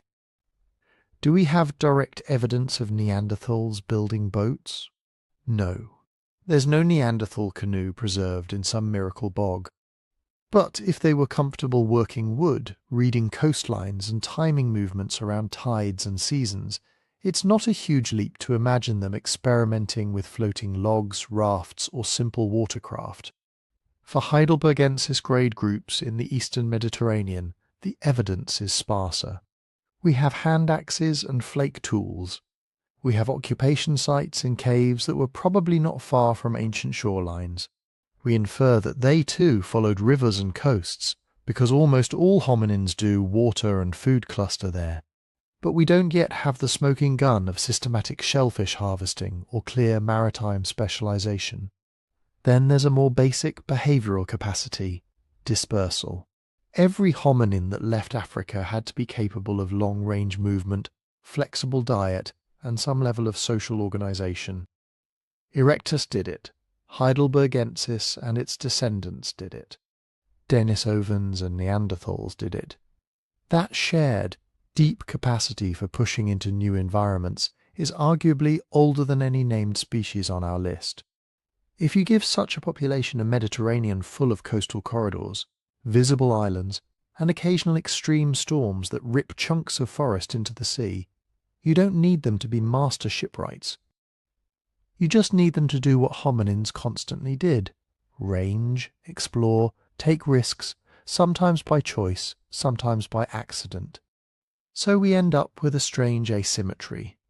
On Crete, we have technology without bodies, stone tools that say human very loudly, but no skeletons to match them too. In the broader region, we have bodies without boats. Neanderthals and archaic Homo in caves and rock shelters, leaving us tools, bones, hearths, but no preserved rafts, no paddles, no piers. Somewhere between those two absences lies the truth. Maybe Neanderthals along the Greek coast built simple rafts, and a few crossings to Crete worked by luck and timing, leaving only a handful of tools. Maybe late Heidelbergensis-like groups were the ones hugging those shores earlier, pushing out in fits and starts when shorelines were different, when the gap to Crete was narrower or calmer. Maybe multiple hominin populations at different times touched the island's edges, each leaving a thin archaeological whisper. What we can say is this: whoever reached Crete had to share a certain behavioral profile. They had to be comfortable with coastal living. They had to understand seasonal patterns well enough to survive on an island's limited resources. They had to manage tools, fire, and social cooperation robustly enough to make an accidental landfall into a sustainable existence. Neanderthals fit that description. So do some Heidelbergensis-grade archaics. So might other, less well-known hominins that passed through the eastern Mediterranean and left only fragments of their story on the mainland. The hard part is that, for now, the tools on Crete won't tell us whose hands held them. They just tell us that somebody did something in the eastern Mediterranean far earlier and in a more maritime way than our standard story expects. To narrow the suspects list, we have to ask a more focused question. Among these candidate hominins, who do we know was already flirting with the sea elsewhere? Who, beyond Crete, shows the kind of behaviour that might spill over into true sea crossings? That's where Neanderthals step back into the spotlight. So let's follow them to the water's edge. If Neanderthals or their close archaic cousins really were the ones flirting with Crete, we'd expect to see hints of that behaviour elsewhere. Not a fossilized boat with property of Clan Zog carved into it, but scattered clues along other coasts and islands that something more than simple beachcombing was going on. Start with the more modest islands, the ones close enough to the mainland that, on a clear day, you can stand on the shore and actually see them. In the Ionian Sea, off western Greece, there's the island of Lefkoda and a chain of smaller land masses. Some of these might have been connected to the mainland during very low sea levels, but others almost certainly remain cut off by at least a few kilometres of water. Archaeologists have found Middle Paleolithic stone tools there, flakes and points very much in the Neanderthal style. Similar stories pop up around the Aegean. On islands like Naxos and perhaps even on now submerged plateaus, we find tools that look, technologically, like what Neanderthals and contemporaries were making on the mainland at roughly the same time. The same manufacturing techniques, the same types of points and scrapers, the same patterns of use wear. It looks like the same people, just offshore. Then there's the Strait of Gibraltar. On the European side, Neanderthals used caves that opened directly onto the sea. At sites like Gorham's Cave, we find clear evidence of marine exploitation. Limpets, mussels, fish, even seal bones associated with Neanderthal layers. On the African side of the strait, we have roughly contemporary sites that also show Middle Paleolithic toolkits and coastal adaptation. The water gap between the two shores is about 14 kilometres at its narrowest. Strong currents, unpredictable winds, not an easy paddle. But if you draw a circle around Neanderthal sites in southern Spain and North Africa, the Strait of Gibraltar sits right in the middle. It looks less like a boundary and more like an obstacle they may, at least occasionally, have tried to cross. Farther east in Italy we see something similar. Neanderthal groups occupy caves along the Tyrrhenian and Adriatic coasts. At some sites they leave behind heaps of shellfish remains that suggest regular harvesting, not just the odd beach snack. In Israel and Lebanon, coastal caves show Neanderthals exploiting fish and marine mammals alongside terrestrial game. None of these cases is a smoking gun for open water voyages. They don't show us Neanderthals Island hopping across the Mediterranean like Bronze Age traders. But together they sketch a portrait of a hominin very comfortable at the shoreline, a species that knew tides, red currents, and was used to planning around the rhythms of the sea.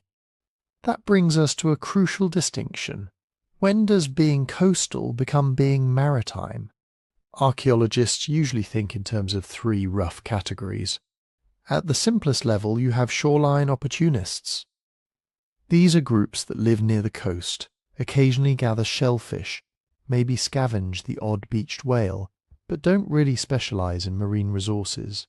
A riverbank hunter who eats a few clams a year counts as coastal but not maritime. Next, you have systematic coastal foragers.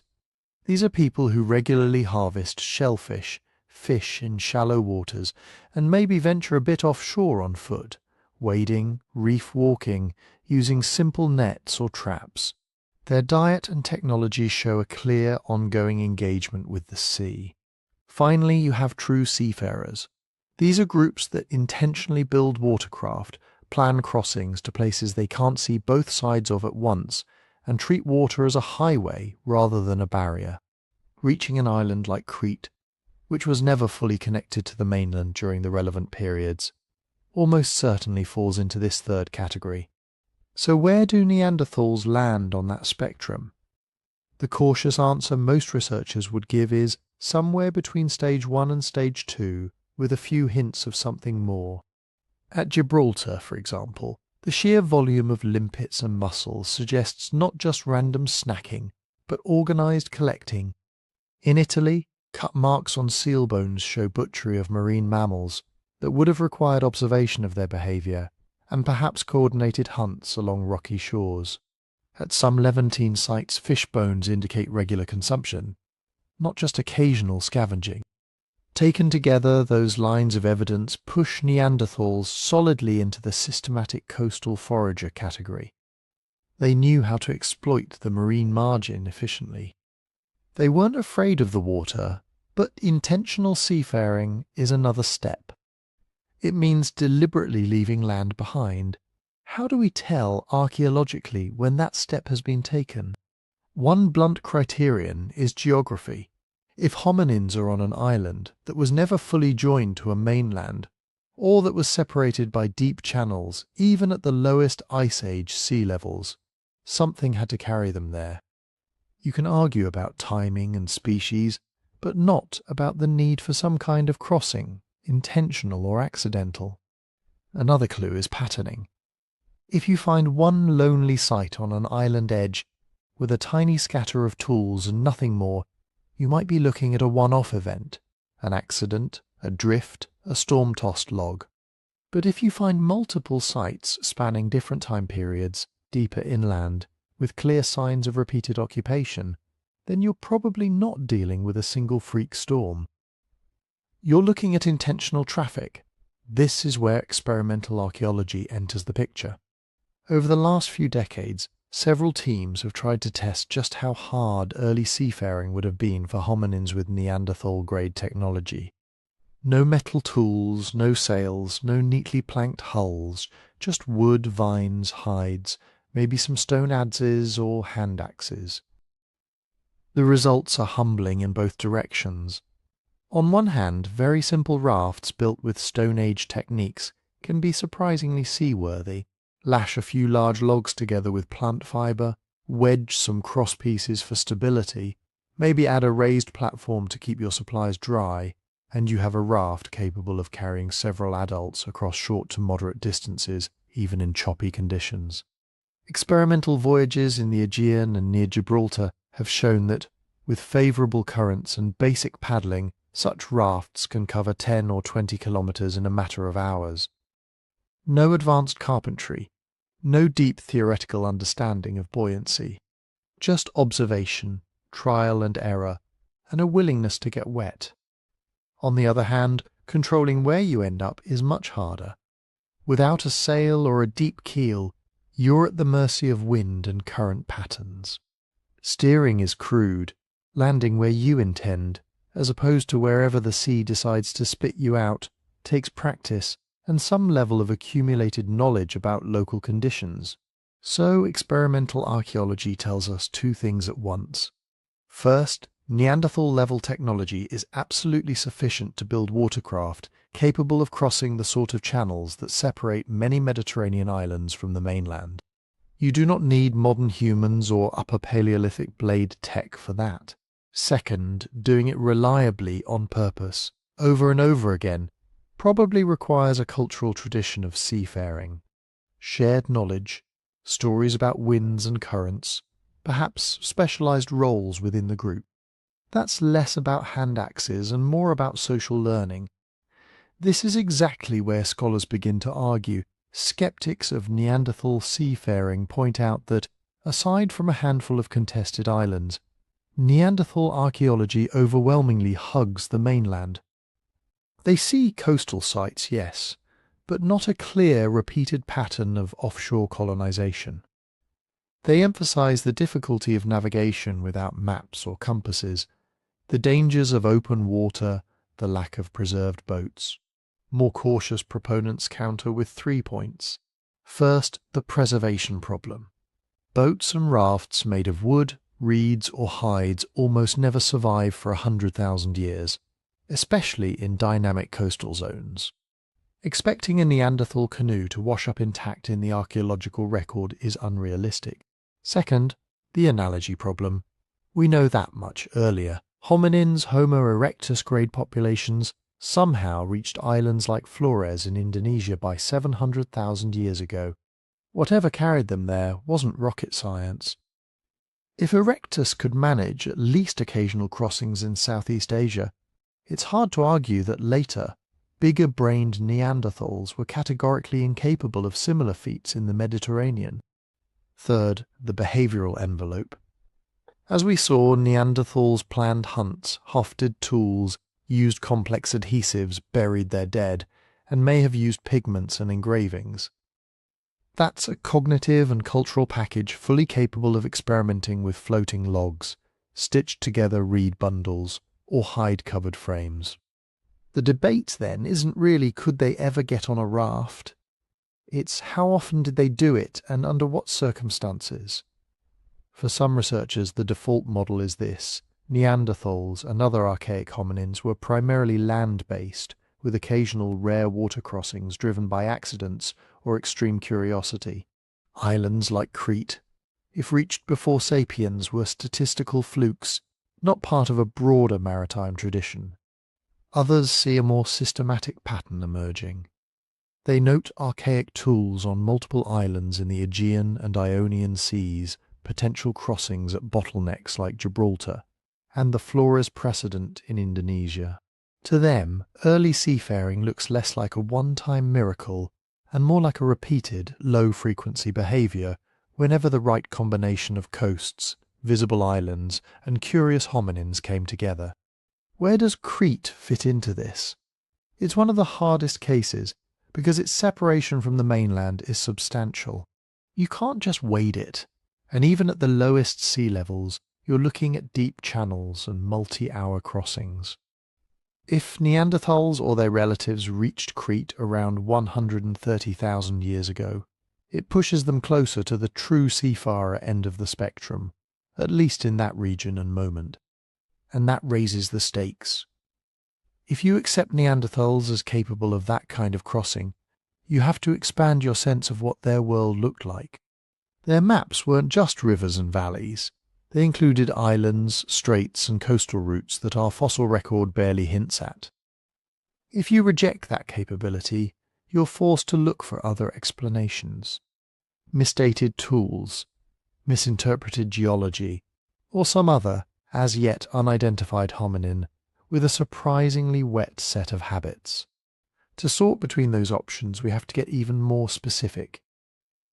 How exactly would anyone, Neanderthal or otherwise, have made the jump from mainland Greece to Crete? What do currents, wind patterns, and paleogeography actually allow? And does that tilt the scales toward accident or intention?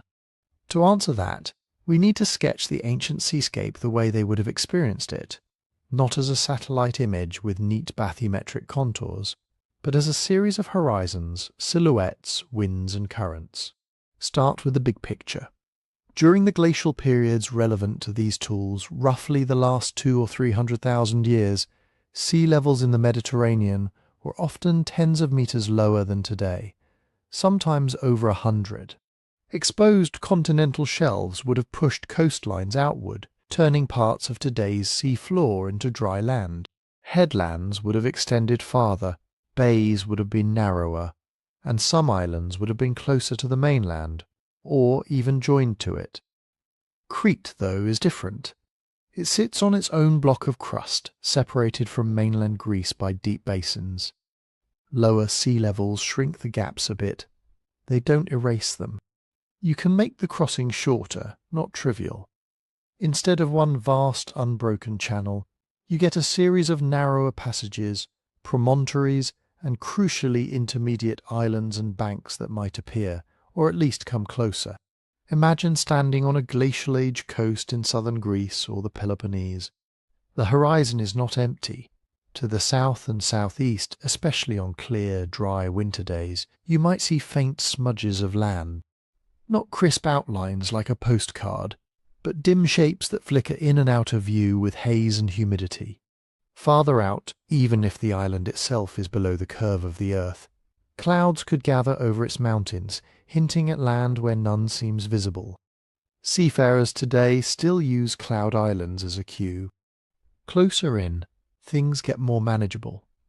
Between mainland Greece and Crete lies a loose chain of land masses and submarine highs, the Cyclades to the east, the smaller islands and banks of the southern Aegean, the arc of what is now Kythera, Antikythera, and western Crete. At low sea levels, some of these would have been larger, some joined, some transformed from reefs into real stepping stones. You don't need to know their exact outlines to see the pattern. A determined coastal people could plan the journey as a series of short hops rather than one heroic leap into featureless blue. But what counts as a short hop when you have no compass, no charts, and a boat that's basically a bundle of logs? For a modern kayaker, 10 kilometers of open water is a workout. For a group on a heavy, awkward raft with no efficient paddles, that same distance could mean hours of slow, grinding movement, especially if the wind isn't helping. And that's the next piece of physics, the Mediterranean itself. The surface circulation in this basin is not random. Broadly, water flows in from the Atlantic at Gibraltar, sweeps eastward along the North African coast, loops around the Levant, then comes back west along the southern arc of Turkey and Greece. Superimposed on that are local gyres, wind-driven currents, and seasonal reversals. In the Aegean, prevailing winds, especially the strong summer meltemi from the north, could push floating objects southward. A log, a cluster of vegetation, or a primitive raft that drifted free off a Greek headland might not just bob in place. It would be carried, slowly but relentlessly, toward the southern islands and eventually toward Crete. Add waves and weather, and you get something like a conveyor belt with turbulence. Not predictable in fine detail, but biased enough that away from the mainland is a real direction. Now add human agency. Hominins watching the sea day after day would have noticed which way debris moved. They'd see where foam lines formed, where fish gathered, how driftwood piled up on certain beaches after storms. Over generations this becomes knowledge. The water here takes things that way. The wind there helps you come back. Visibility plays into that. On some days, Crete or its nearer satellites would have been clearly visible from certain promontories on the mainland when the atmosphere cooperated. On others, they'd disappear into haze, a group that had already made short experimental trips offshore, following fish, testing rafts, rescuing beached logs might start connecting the dots. There's land out there. Things that float here end up there. What could they actually float on? This is where the minimal technology scenarios matter. We don't need to assume planked boats or complex carpentry. The bar for crossing a few tens of kilometers of relatively sheltered sea is much lower. Picture 3 broad categories. First, the simplest, opportunistic flotation. Large logs rolling down rivers after floods. Natural rafts of vegetation torn from riverbanks. Tangled mats of reeds and branches. A single individual or a couple of kids might climb onto these things just for play, or in an emergency and realize this floats and it moves when we paddle. Next, deliberate rafts. Take that insight and add Stone Age engineering. A few straight logs trimmed with stone tools, crosspieces wedged in place. Vines or inner bark used as lashings. Maybe a layer of brush or reeds on top to keep feet above the waterline. No advanced joinery, just persistence. Even basic experimental builds today, using replica stone tools, can produce stable platforms capable of carrying several adults and some cargo. Finally, proto-boats. Here we're in more speculative territory, but still well within what's been demonstrated ethnographically and experimentally. Bundles of reeds tied into cigar-shaped floats, lashed together into a boat-like hull, or a light framework of branches smeared with animal skins and fat to shed water. These kinds of craft are wonderfully buoyant, but not very durable. They leave almost nothing we'd find after 130,000 years.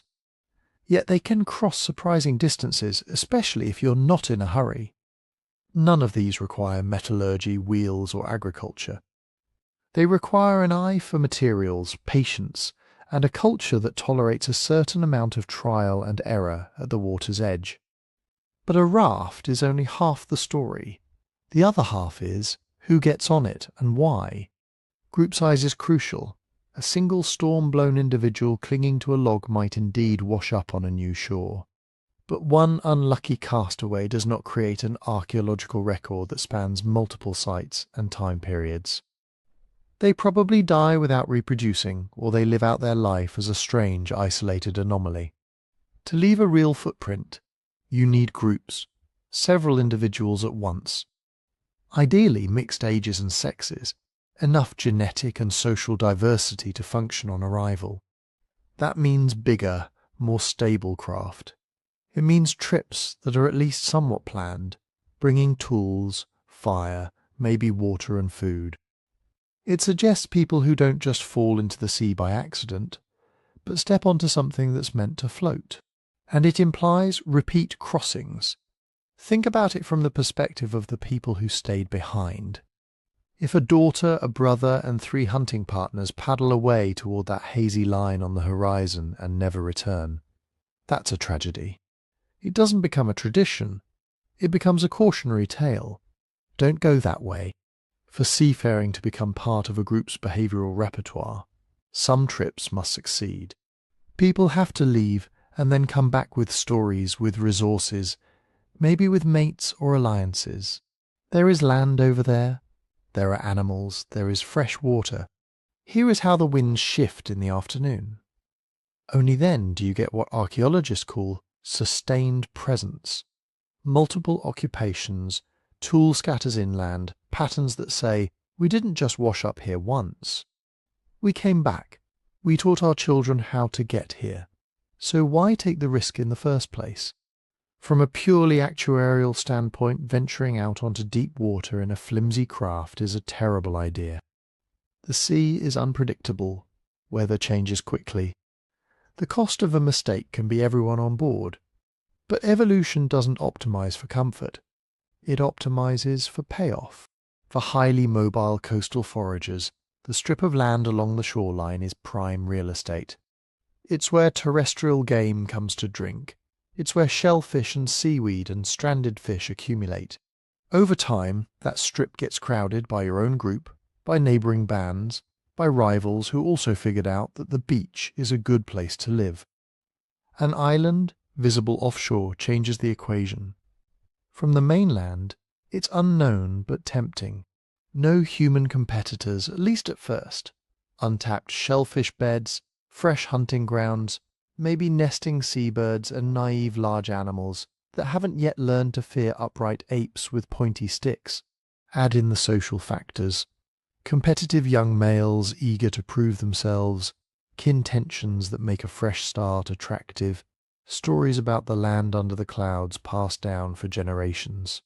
The risk starts to look negotiable. Risk management for these people doesn't mean avoiding danger. It means structuring it. They might begin with the narrowest crossings first, from a headland to a nearby islet that stays in clear view the whole time. They experiment in calm seasons, on days when the wind is light and predictable. They send strong swimmers, good navigators, people who have spent their lives reading waves and birds and stars. They learn fast what not to do. Don't leave too late in the day. Don't overload the raft. Don't cross when the wind has been from the south for 3 days straight. The ones who violate these unwritten rules are less likely to come home. Their errors don't propagate. Over generations, this kind of cautious experimentation can extend the radius of safe water. A 2-kilometre hop becomes 5, then 10, then more, especially if there are intermediate waypoints, shoals, small islands, or just known current lines that act like invisible stepping stones.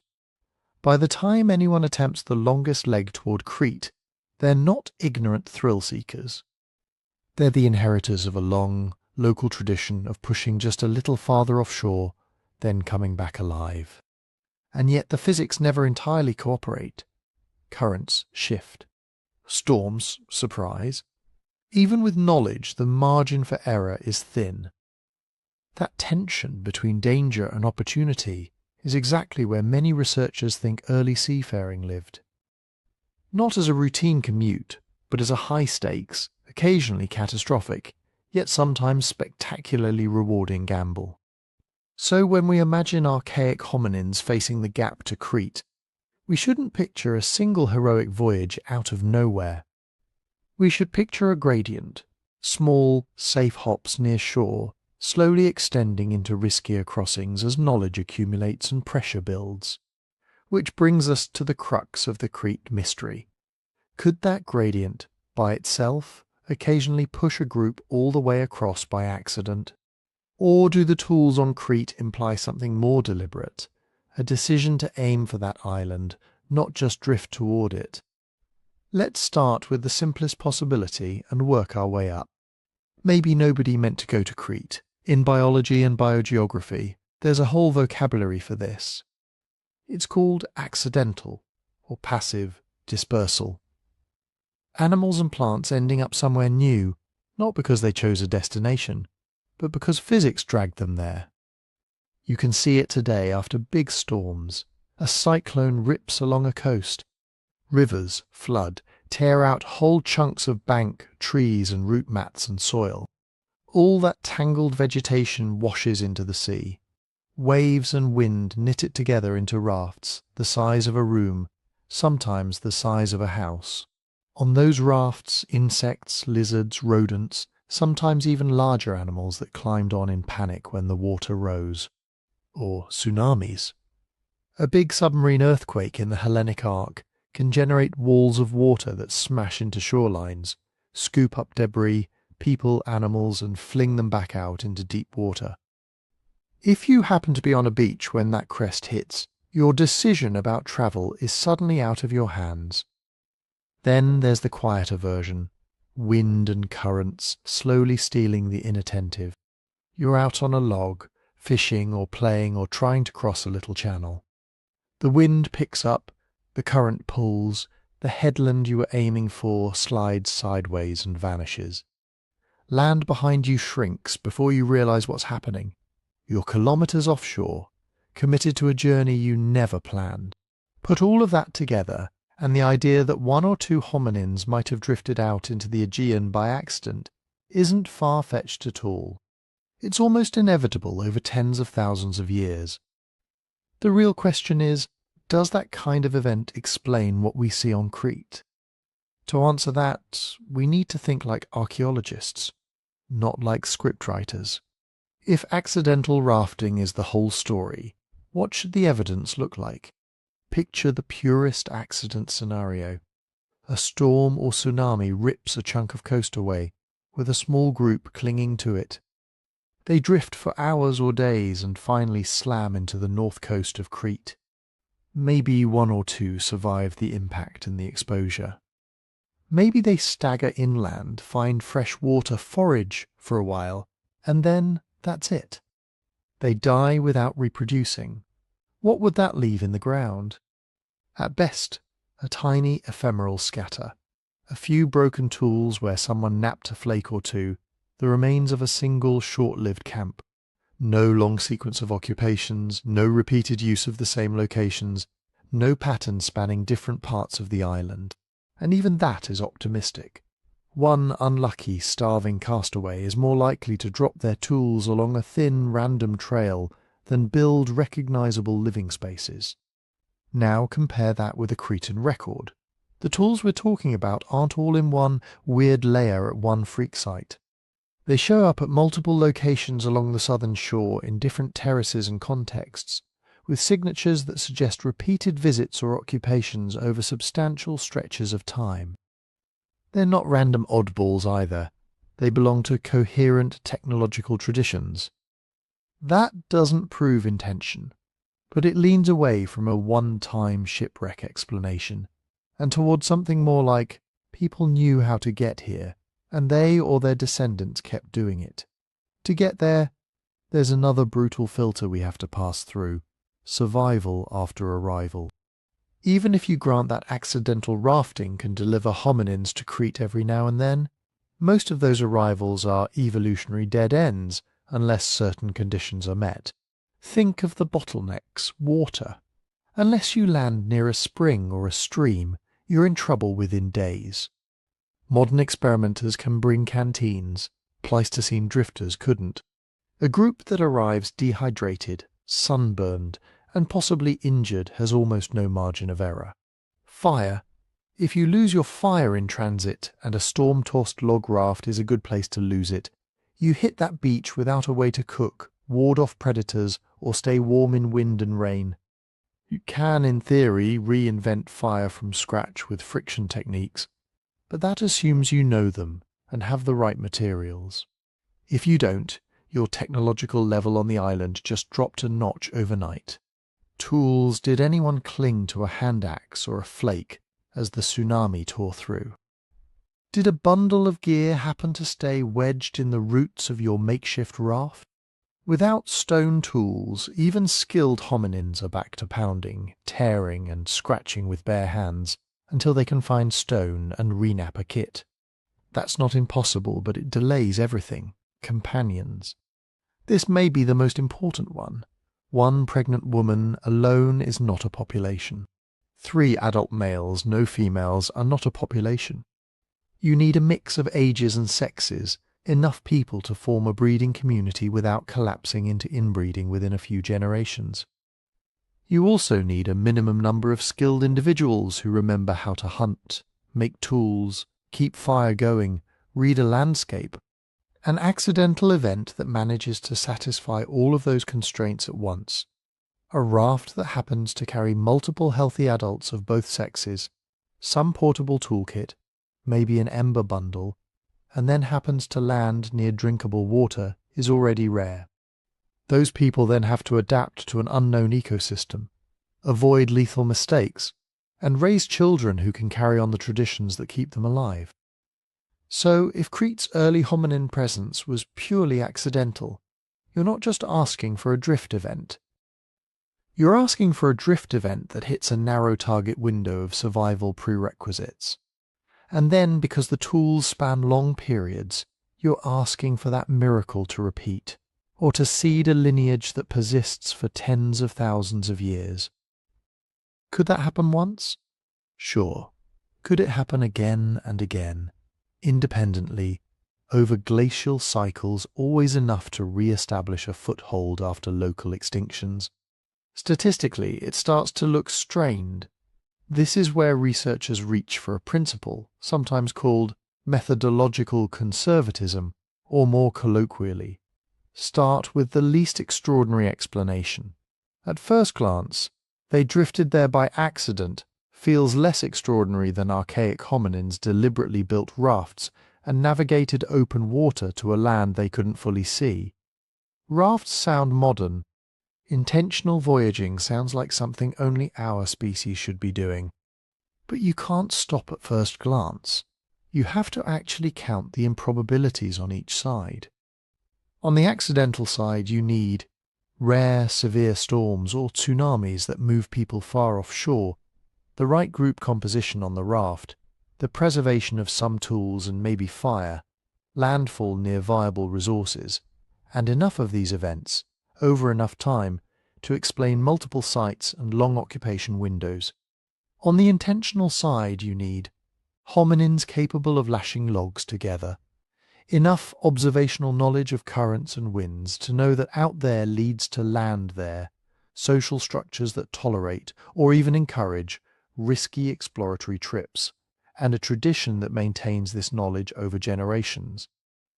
When you lay it out that way, the least extraordinary option may quietly shift. Because we already know hominins tens or hundreds of thousands of years ago were capable of complex tool-making, coordinated group hunting, long-distance land migrations, and, in some regions, possible sea crossings to other islands. We don't have to invent new abilities out of nowhere. We just have to extend skills they clearly already had: planning, cooperation, material engineering from land into water. That doesn't mean accidental voyages never happened. They almost certainly did.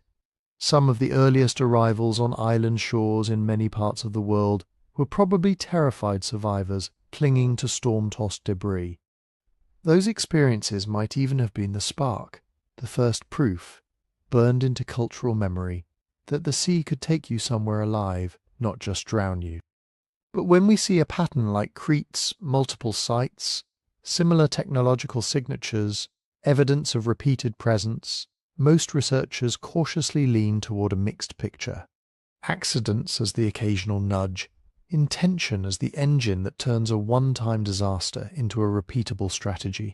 If that's right, then by the time stone tools were being left on Cretan terraces, 130,000 years ago, at least some hominins weren't just passengers on the Mediterranean. They were, in a very early, very precarious way, its navigators. Which raises the next question.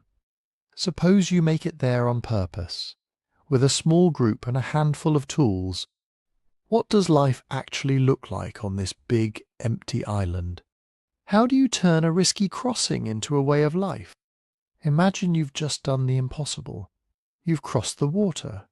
However you got there, by accident, by bold experiment, or by a tradition already a few generations old, you're standing on a shore no hominin has ever seen before.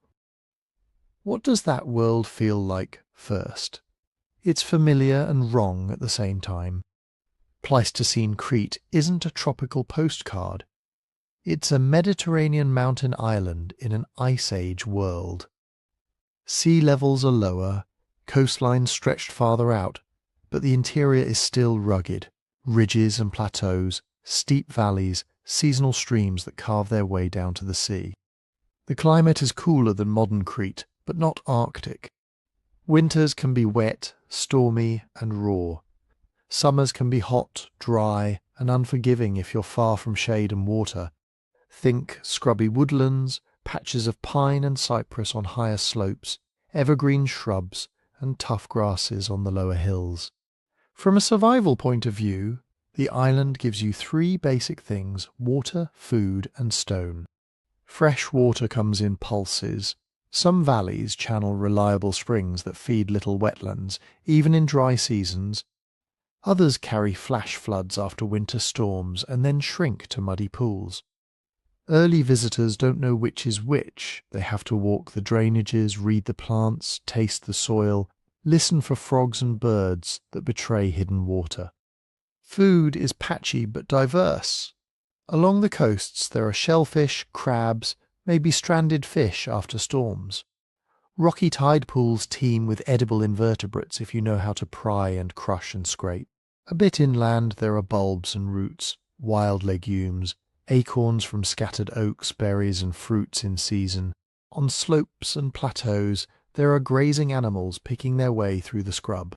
But here's where Crete is strange. Those grazing animals aren't the familiar herds of big antelope, wild cattle, or horses that your ancestors know from the mainland. They're mostly dwarfs, miniatures. Crete, like many long isolated islands, evolved its own peculiar fauna. Over hundreds of thousands, even millions of years, big mainland species that somehow made it across, probably as rare rafting events long before hominins showed up, shrank. Evolution turned full-sized deer into dwarf deer, full-sized elephants into pygmy elephants, and then later many of them went extinct.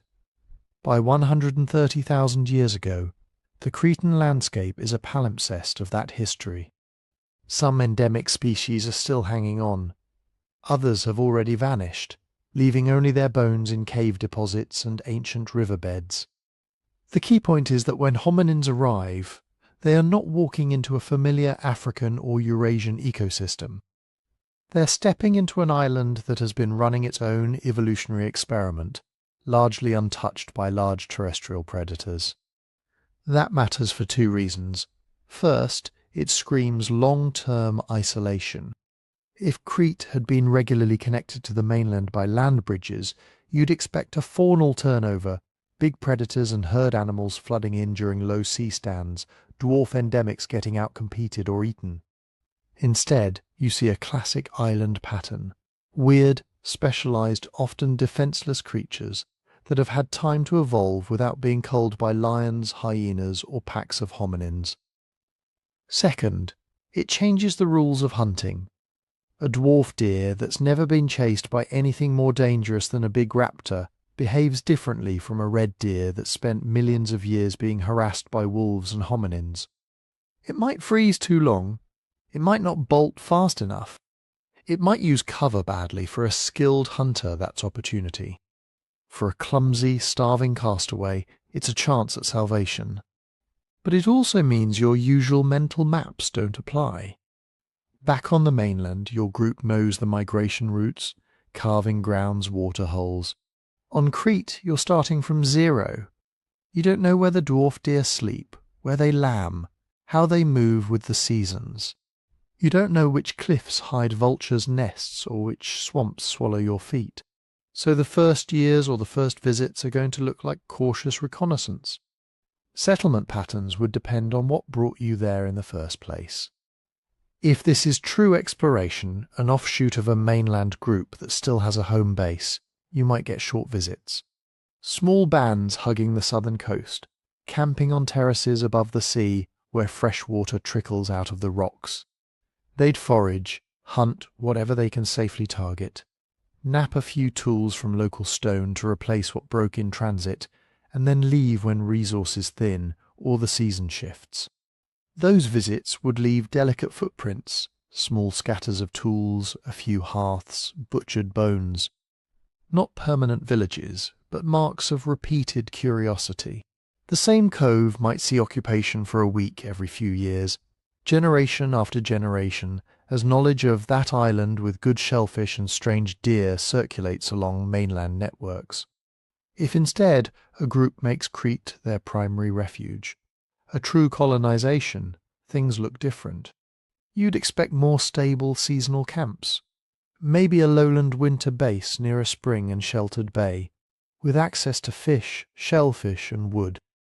In warmer months, hunting parties or whole families might move upslope, following the dwarf ungulates into cooler pastures, exploiting nuts and fruits that ripen at higher elevations. Over time, favoured spots, caves with dry floors, rock shelters with good views, terraces out of the wind, get used again and again. Archaeologically, that kind of pattern builds layers, fire residues stacking up in hearths, piles of broken bones, stone chips where tools were regularly repaired, a palimpsest of short visits turning into a signature of long occupation. Fire is absolutely central to all of this. On a new island with no cultural memory to lean on, fire becomes your portable climate, your insurance policy. It dries you after rain, hardens wooden spear points, opens up new foods by roasting, smoking, or boiling them in bark or skin containers. It keeps nocturnal scavengers at bay and lets you stay in one place longer without freezing or getting eaten. Maintaining fire on Crete would shape behaviour hour by hour.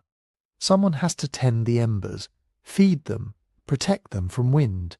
If you lose your fire in a storm and don't know how to make it from scratch, your group might have to trek long distances to find natural sources, lightning strikes, smouldering trees after a burn. That risk encourages cautious, central places, hearths tucked into rock alcoves, fire carried carefully from camp to camp. In the archaeological record, fire leaves clues: reddened earth, ash lenses, stones cracked by heat. But island environments are brutal editors. Coastal terraces erode. Caves collapse. Organic fuel traces vanish. What survives tends to be the most resilient fragments: charcoal in protected sediments, heat-altered stone among napping debris. Tool use and maintenance, too, would quickly adapt to island realities. You can't assume the same high-quality flint or chert you had on the mainland is just lying around. Early visitors would prospect the island, testing river cobbles, scanning cliff faces, learning which outcrops give workable stone. Once they find a good source, that place becomes important. Groups might carry rough cores from the source back to camp and finish the tools there. Or they might set up temporary napping stations right at the quarry and transport finished implements. Either way, the scarcity or abundance of good stone would determine how intensively tools are resharpened, rehafted, recycled. A single large core might be turned into dozens of flakes over its life. Broken hand axes might be reground into scrapers, then into tiny cutting edges.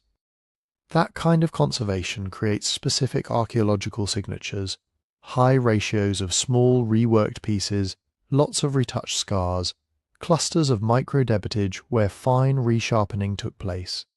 Combine fire and tools with hunting, and you start to see the pattern of daily life. A small group leaves the coastal camp at dawn, spears and hand axes in hand. They move up a valley they've walked before, past a spring they know doesn't dry out even in late summer. They reach a saddle where dwarf deer have been seen. They spread out, using terrain to funnel animals toward an ambush point. A kill, if it comes, isn't just meat for a day, it's bone for tools, hide for wrapping and carrying, sinew for binding, fat for fuel and calories. Back at camp, the carcass is processed with stone edges. Bones are cracked for marrow over the fire. The best long bones are set aside to be shaped, the thickest hides smoked or dried. Each of those steps leaves marks, cut marks on bone, burned surfaces, accumulations of specific skeletal parts as long as later erosion doesn't clean the slate. And that's the final complication. Islands are generous with some clues and ruthless with others. Caves and overhangs can preserve sediments for hundreds of thousands of years, especially if they stay above the highest sea stands. Coastal plains, on the other hand, can be drowned and stripped over and over as sea levels pulse with glacial cycles.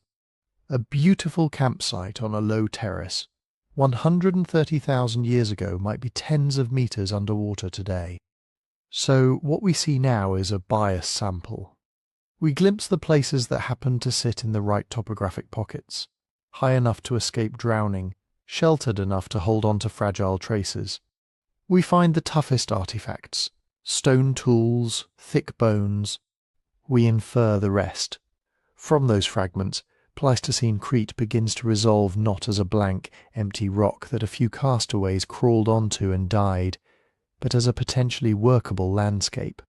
A place where small, clever fire, using hominins, could hunt, gather, plan, and return. A place you could integrate into a wider world of movement and memory. And once you accept that picture of people not just arriving, but actually living there in repeatable, patterned ways, you run headlong into the last set of doubts. What if we're over-interpreting the evidence? What if those tools aren't as old as they look or don't mean what we think they mean? Before we crown anyone the first Mediterranean navigators, we need to listen to the skeptics. Let's start by pulling the rug out from under everything we've just been talking about. What if those tools on Crete aren't tools at all? Every time someone claims very old stone tools from a surprising place, the first word that hangs over the discussion is geofacts. Rocks that look like artifacts, but were shaped by nature, by landslides, river tumbling, freezing and thawing, or rock-on-rock impacts during earthquakes.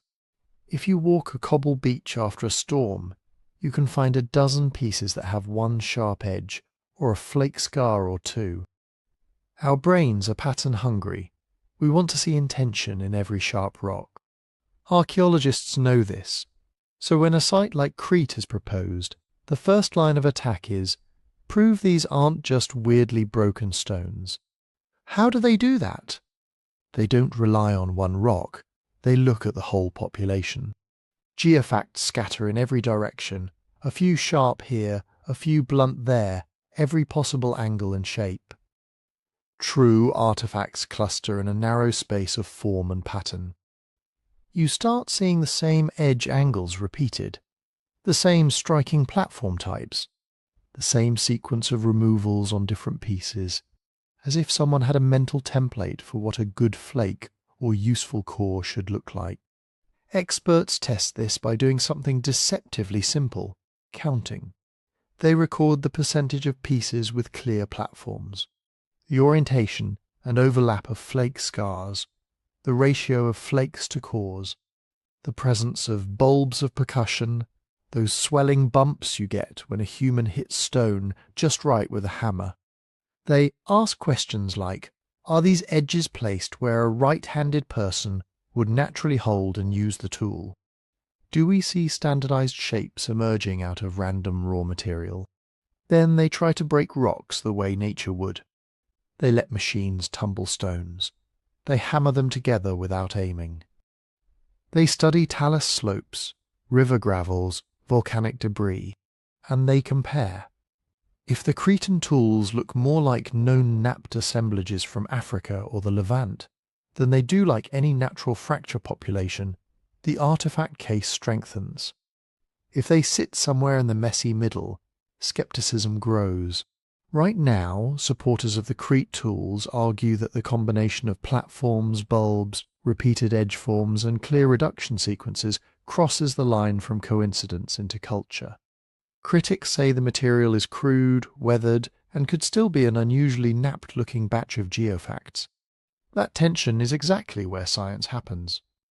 But even if we grant that some of these pieces are real tools, another big doubt appears. Are they really as old as claimed? This is where redeposition and mixing come in. Imagine an ancient river terrace laid down 130,000 years ago. It gets carved, slumped, and reworked by later floods. Younger sediments slide over older ones. Burrows, roots, earthquakes, and sea level changes stir things up. A tool that was once sitting on a surface from 50,000 years ago can get dragged or washed down into an older layer. Or an older piece eroding from a high bank can tumble into a much younger context below. From the point of view of a modern archaeologist slicing through that profile, it can look like a neatly layered cake, older at the bottom, younger at the top. But nature doesn't care about our neat stories. It chews and folds and mixes.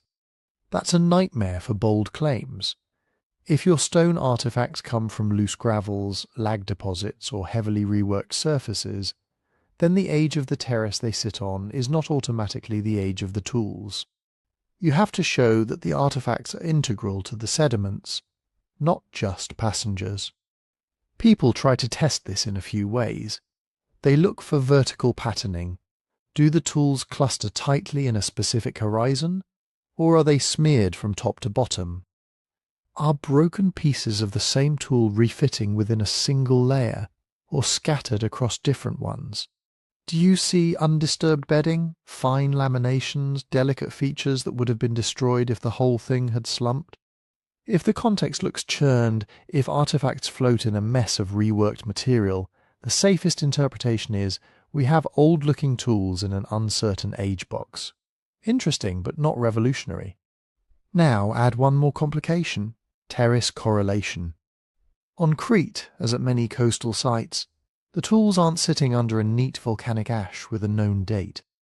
They're in fluvial or marine terraces, old shorelines or river plains stepped up along the coast. To date those, geologists often use a mixture of methods: radiometric measurements where possible, but just as often, correlation to global sea level curves. In practice, that can get circular fast. If you assume a given terrace must correspond to a particular high sea stand, say marine isotope stage 5e around 125,000 years ago, you assign it that age. Then tools found on that terrace get called about 130,000 years old. But that original assumption might be off. Uplift rates might vary along the coast. Erosion might have removed certain levels. Local sea level might lag behind global curves. If you're not extremely careful, you can end up with this chain.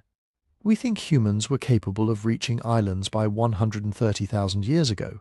Therefore, we're comfortable tying this terrace to that age.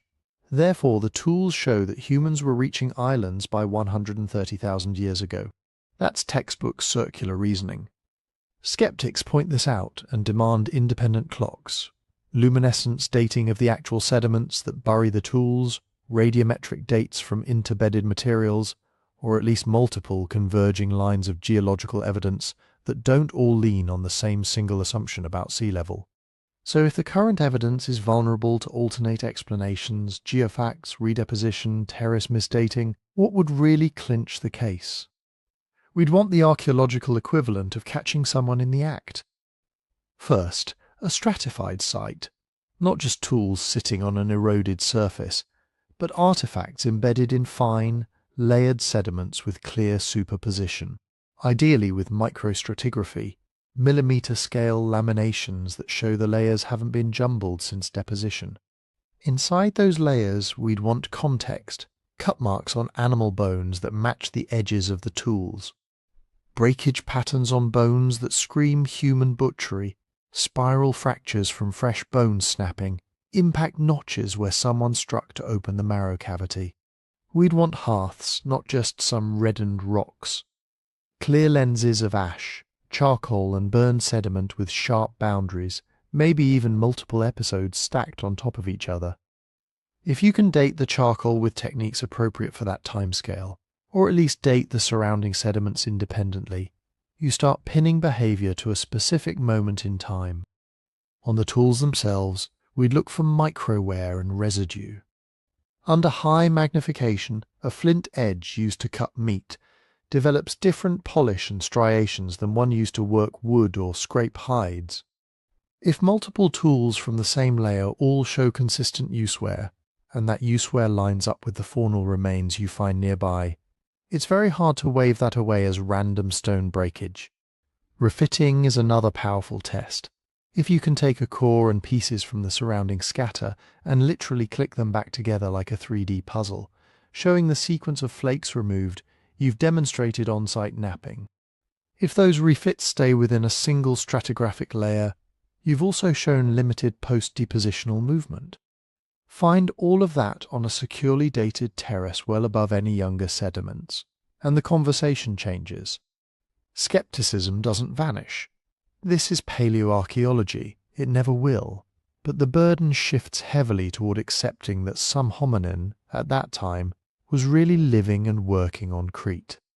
Until then, we're in that uncomfortable but productive middle zone. Intriguing signals, plenty of alternative explanations, and no single smoking gun. And that leads to the last question. How does scientific disagreement actually work in a case like this? It's not one team shouting "discovery" and everyone else yelling "hoax" until someone wins. It's slower, more iterative, and frankly more boring from the outside. One group publishes the initial finds and their dating arguments. Others respond with critiques. The assemblage looks too crude, the context is disturbed, the terrace correlation is shaky. Maybe they reanalyze the same stones and classify a smaller fraction as definite artifacts. Maybe they run new dating methods and get a slightly different age range. Then people go back to the field. They dig new exposures of the same terraces. They survey other parts of the island that should, in theory, preserve equivalent levels. They look for caves, sinkholes, and buried basins where sediments might have quietly accumulated for hundreds of thousands of years.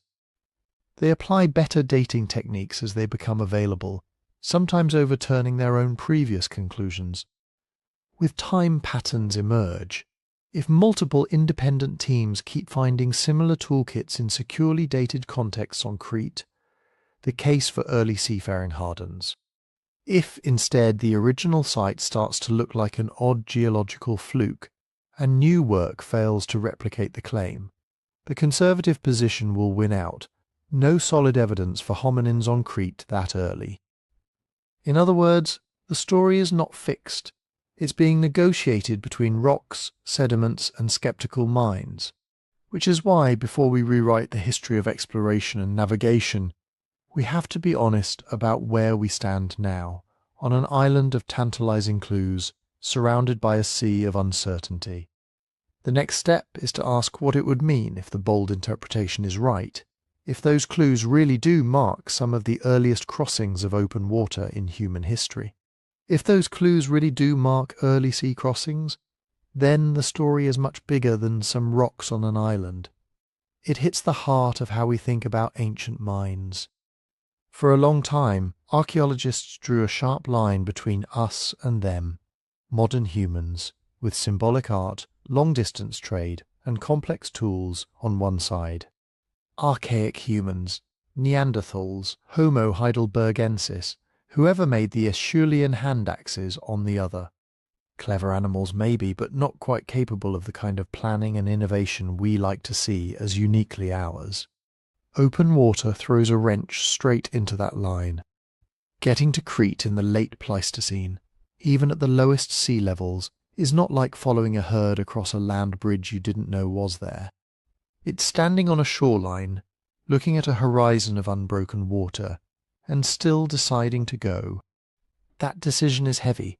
It means someone, or some group, could picture a destination they couldn't see, construct a way to get there, rafts, dugouts, bundles of logs, something that floated and held together, coordinate multiple people to build, launch, and steer it, accept the risk that you might never see land again, and do it anyway. That's not just better stone tools. That's abstract thinking, long-range planning, social coordination, and probably some kind of shared story about why this insane idea is worth attempting. If an archaic hominin did that 130,000 years ago, then the usual timelines we draw in textbooks, symbolic art around 70,000 years ago, modern behavior around 50,000, stop looking like a clean revolution and start looking like a late flourish on a much older capacity. Sea travel forces us to ask a hard question. Were these primitive humans really so different from us in how they thought? Or have we been underestimating them because most of their greatest risks dissolved into the ocean, leaving almost nothing for us to find? Now stretch that idea outward from Crete to the whole Mediterranean. If at least one island was reachable, others might have been too. Not every coast, not every rock, but enough that the shoreline stops being a hard edge to human movement and starts being a highway with ferry crossings. Imagine archaic groups hugging the coasts of North Africa, the Levant, Anatolia, Greece, Italy. Small movements by land, occasional jumps by water. Even rare crossings, once in a while, can have huge effects over tens of thousands of years. A single successful trip can move. A new way of striking stone, a slightly different core reduction sequence that produces better flakes. Knowledge of a new raw material source. The good chert is 3 days' walk that way, across the water past the inlet with the big cliff. Fire management tricks, plant uses, hunting strategies that evolved in one region, then hopped to another. We tend to think of the Mediterranean as a connected world only once we get cities, ships, and written languages. Phoenicians, Greeks, Romans. But if hominins were already experimenting with sea crossings in the Pleistocene, then a kind of very slow, very fragile information network could have been pulsing around that rim long before anyone carved a trireme. Most of those signals would have been tiny. One group arrives, maybe fails, maybe leaves no descendants, maybe gets absorbed by locals and their ideas die with them. But some ideas stick. A more efficient way of making bifacial tools. A novel hunting tactic for coastal birds or seals. A seasonal migration route that becomes part of a group's identity. Over geological time, even low-frequency crossings can stitch continents into a loose cognitive web. This is why the phrase modern human behavior can be so misleading. It turns a spectrum into a switch. Before some arbitrary date, call it 50,000 years ago, humans are painted as basically stuck in a simple static way of life. After that, they're suddenly innovators, explorers, artists. Reality looks messier. Neanderthals bury their dead and make glued, hofted tools. Denisovans adapt genetically to high altitudes and maybe develop advanced plant use. Early Homo sapiens experiment with beads, pigments, complex hunting traps. Somewhere in that mix, someone builds a thing that floats and points it at an empty horizon. Are any of those behaviors modern? Depends which checklist you're using. But that's the wrong game. The better question is, what could these people actually do? Could they plan over months rather than hours? Maintain multi-step procedures in their heads? Coordinate labor across families and bands? Imagine future rewards, invisible places, uncertain outcomes, and still act on those imaginings? A sea crossing, even a short one, answers yes to many of those questions at once. You don't need cave art or ivory figurines to show complex minds. You just need a shoreline that didn't stop them. And if the Mediterranean shoreline didn't stop archaic humans, there's no reason to think other coasts did either. Lower sea levels during glacial periods exposed huge swaths of continental shelf. What is now deep water off North Africa, the Levant, the Aegean, the Adriatic, the Sunda and Sahul shelves in Southeast Asia, all of that would have been dry land or shallow, intricate coastlines. Those are exactly the places where early seafarers would have been most active. Narrow straits, island chains, embayments where you can always see the next stepping stone. They're also exactly the places that were flooded when the ice melted.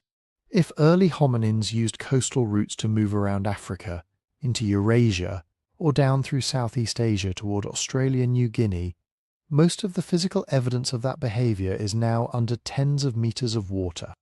Campsites, butchery locations, launch and landing spots, gone or deeply buried in submarine sediments. That doesn't mean those journeys didn't happen. It means our data set is biased. We're mostly seeing what happened inland, away from the ancient coasts, in the small fraction of environments that preserve stone and bone for hundreds of thousands of years. A believable case for very early seafaring on Crete is like finding one surviving page from a book we thought had never been written. It doesn't tell us the whole story, but it tells us the story existed. Put all of this together, and Crete stops being an odd outlier and starts being part of a much bigger pattern. Humans, and not just modern humans, have a long history of pushing into marginal spaces. High mountains, deep caves, deserts, dense forests, and eventually oceans. Whenever there's a boundary, some lineage of hominins seems to walk up to it, prod it and ask, "What if we cross?" Sometimes that impulse pays off. Sometimes it ends in disaster.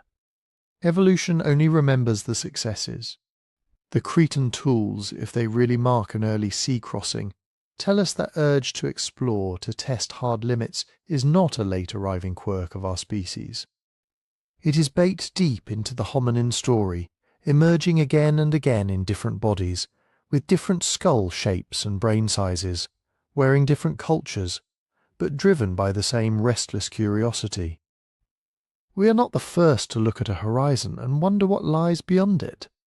We might just be the first whose ships are big enough, and whose records are durable enough, that some of our journeys won't vanish when the sea rises. But if that's true, then one last question remains. How do we go looking for the rest of those vanished journeys on Crete, around the Mediterranean, and on drowned coasts all over the world? To answer that, we have to follow the shoreline down into the dark.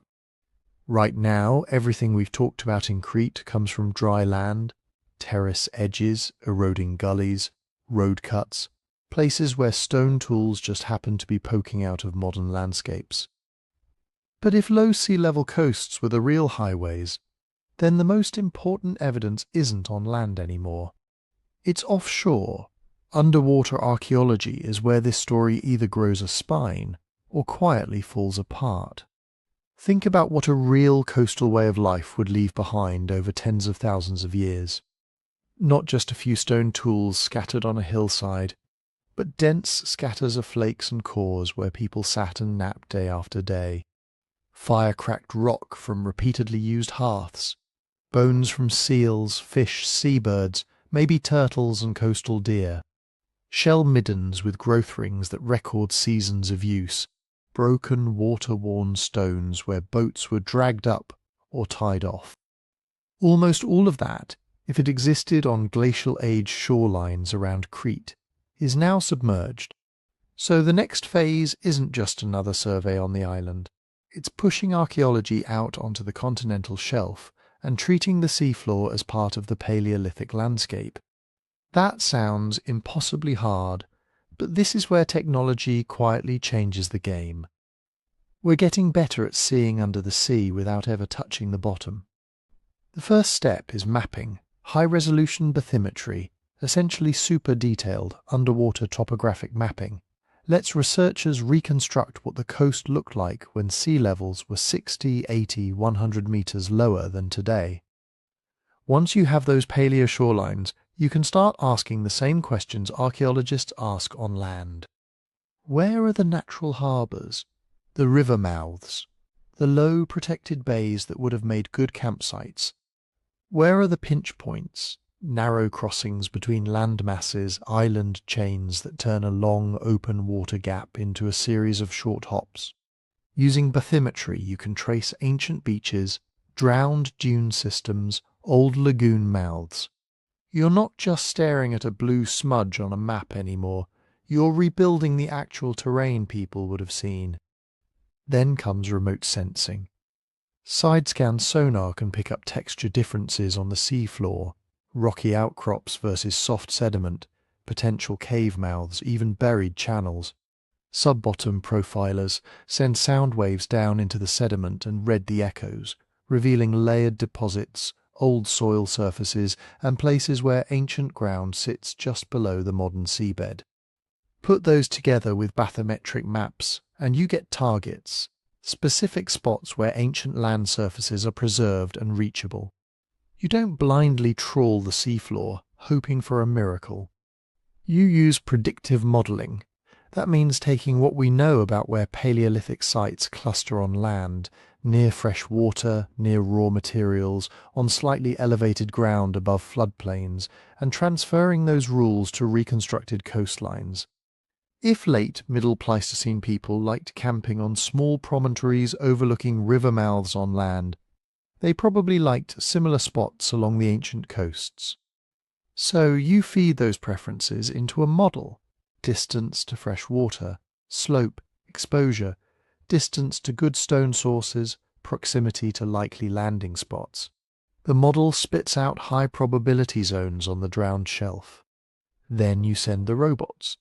Remotely operated vehicles and autonomous underwater vehicles can run pre-programmed survey grids, flying a few meters above the bottom, snapping thousands of high-resolution images, pinging sonar, even grabbing small core samples.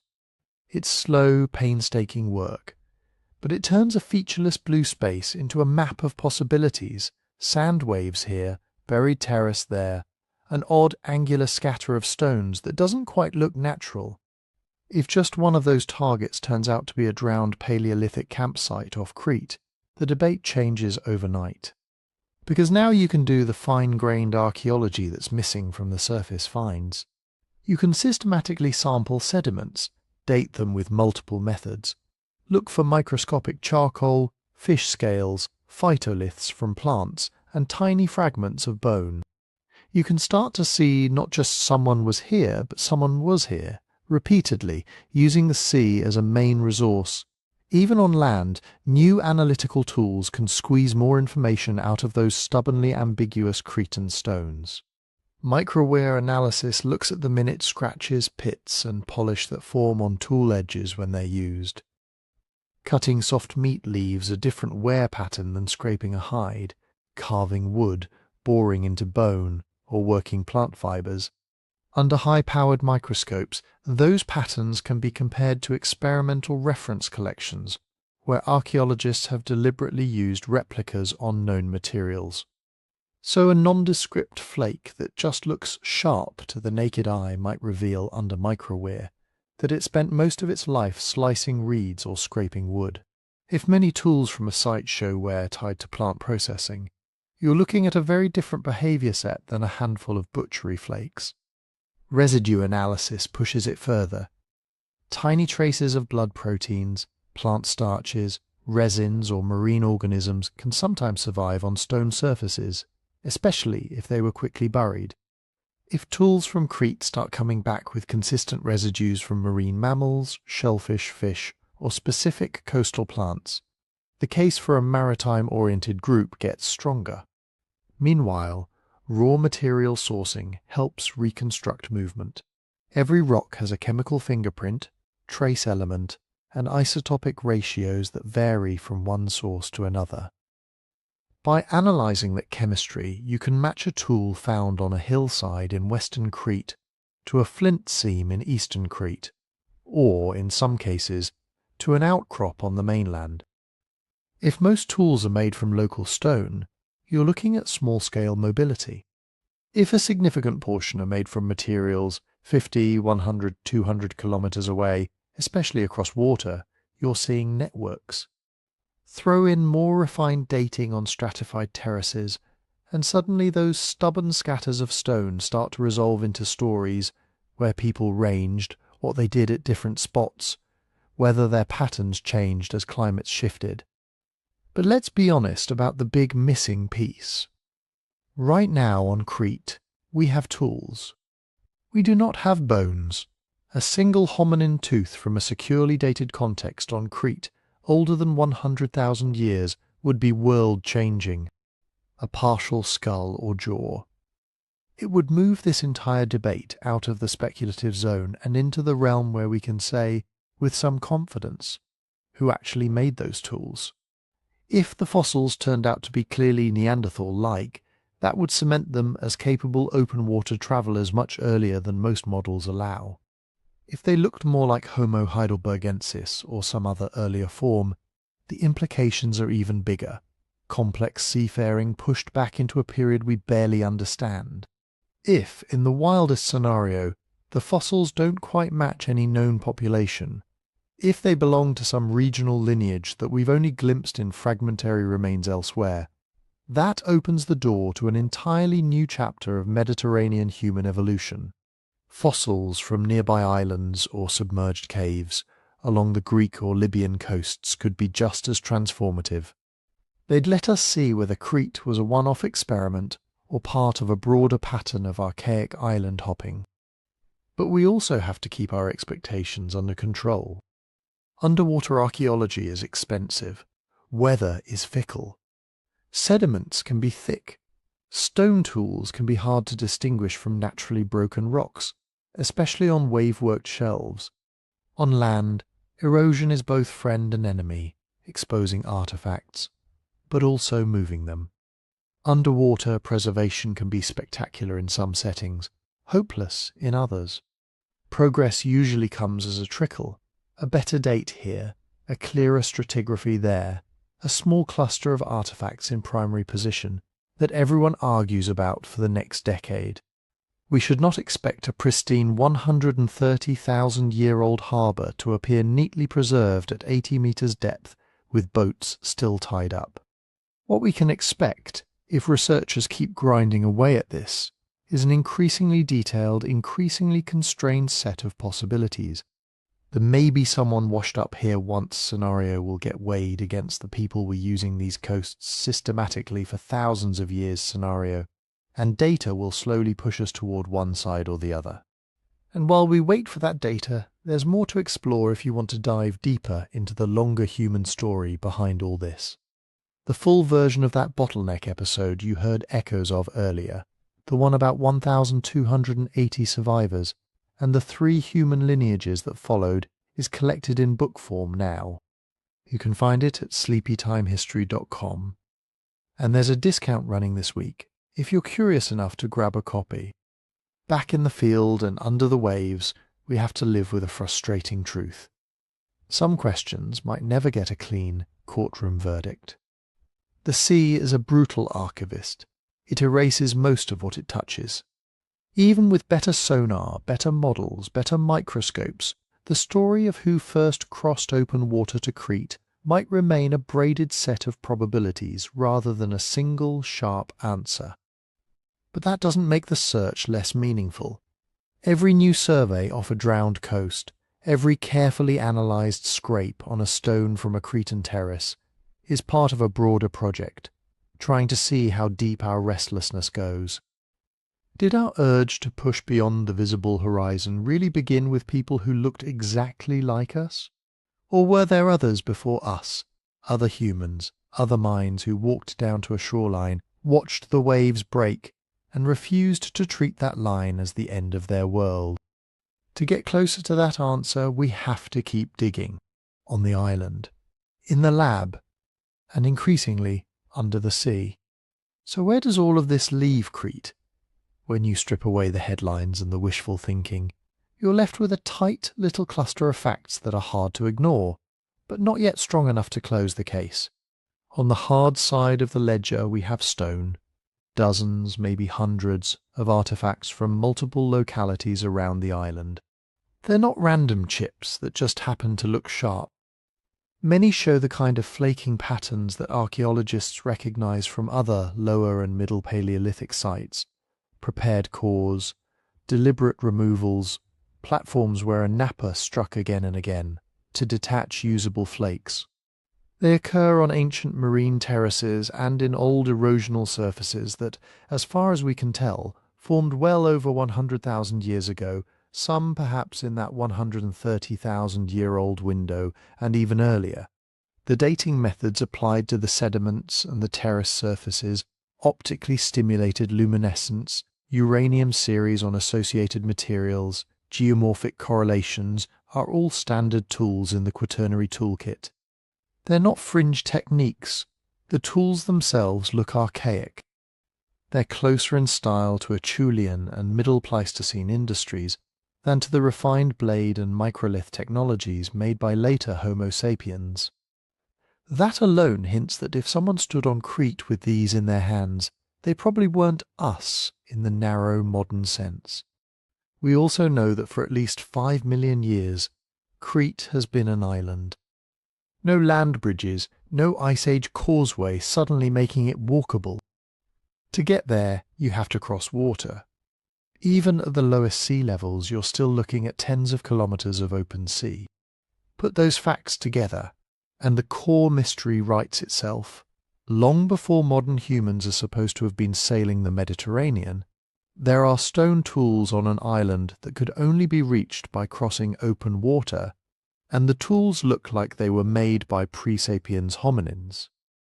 Everything else, the arguments, the headlines, the skeptical replies, are attempts to explain how that combination came to be. Broadly, there are three main families of explanation. The first is the boldest: intentional crossing.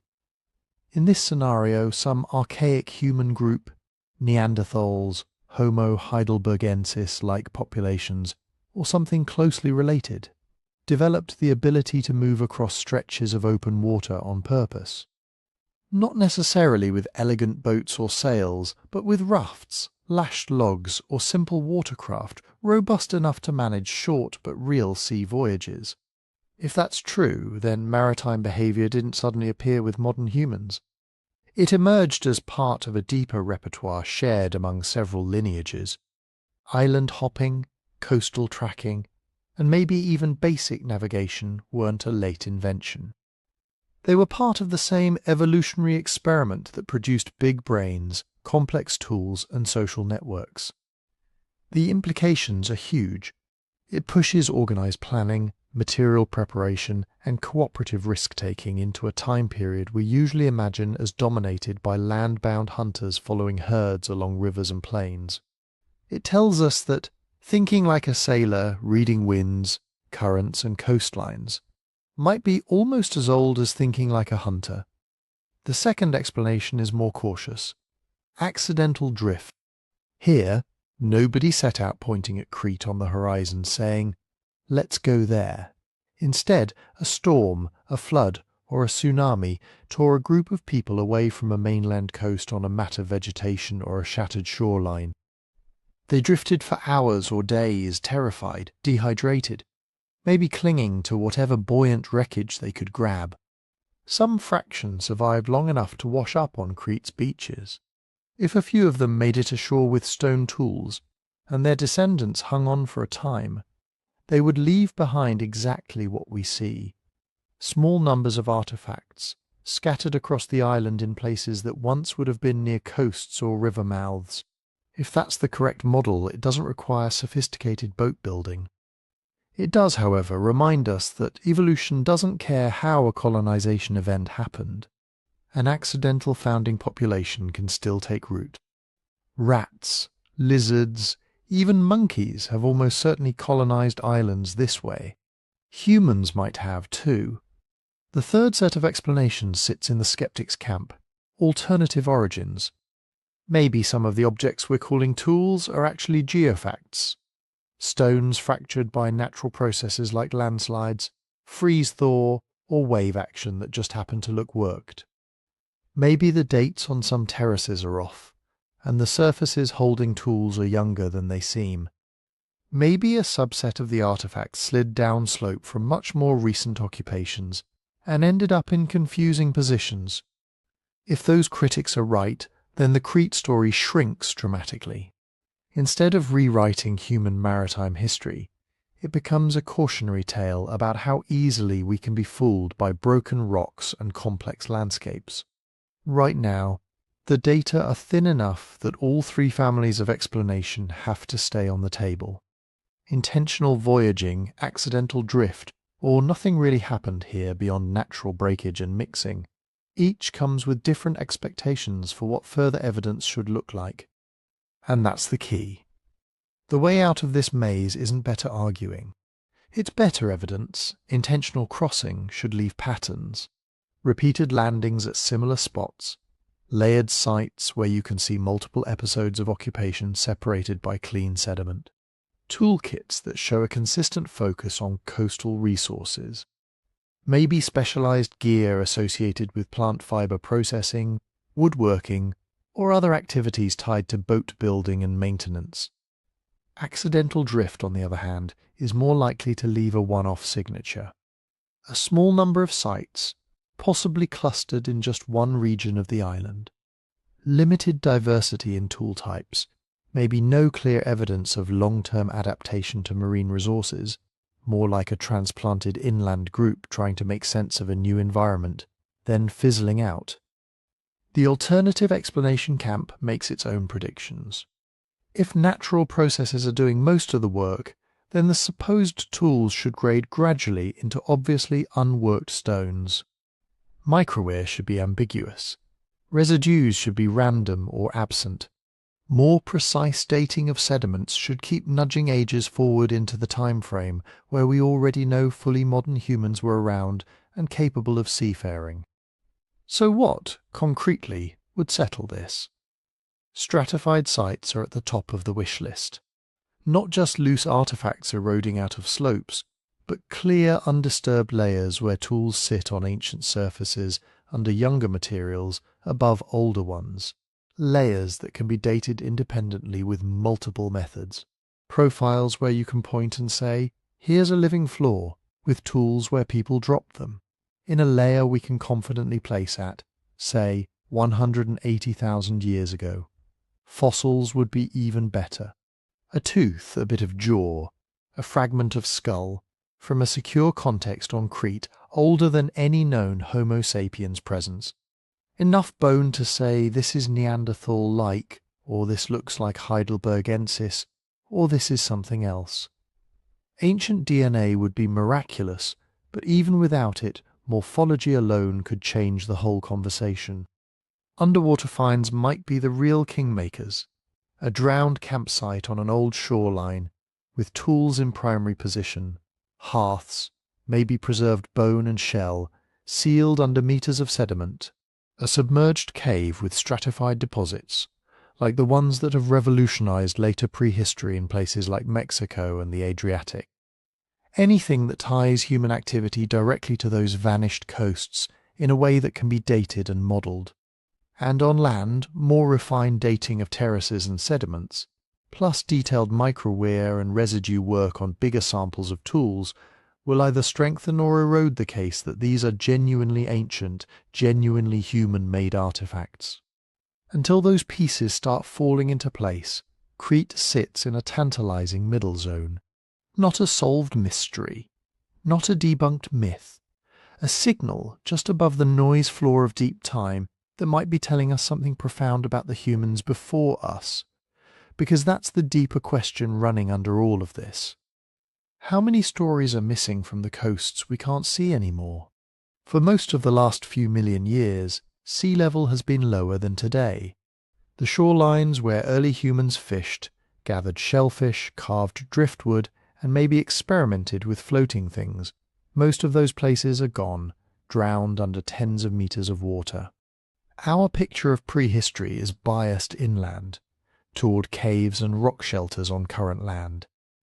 It's like trying to reconstruct the history of modern cities, but only being allowed to look at mountaintop cabins.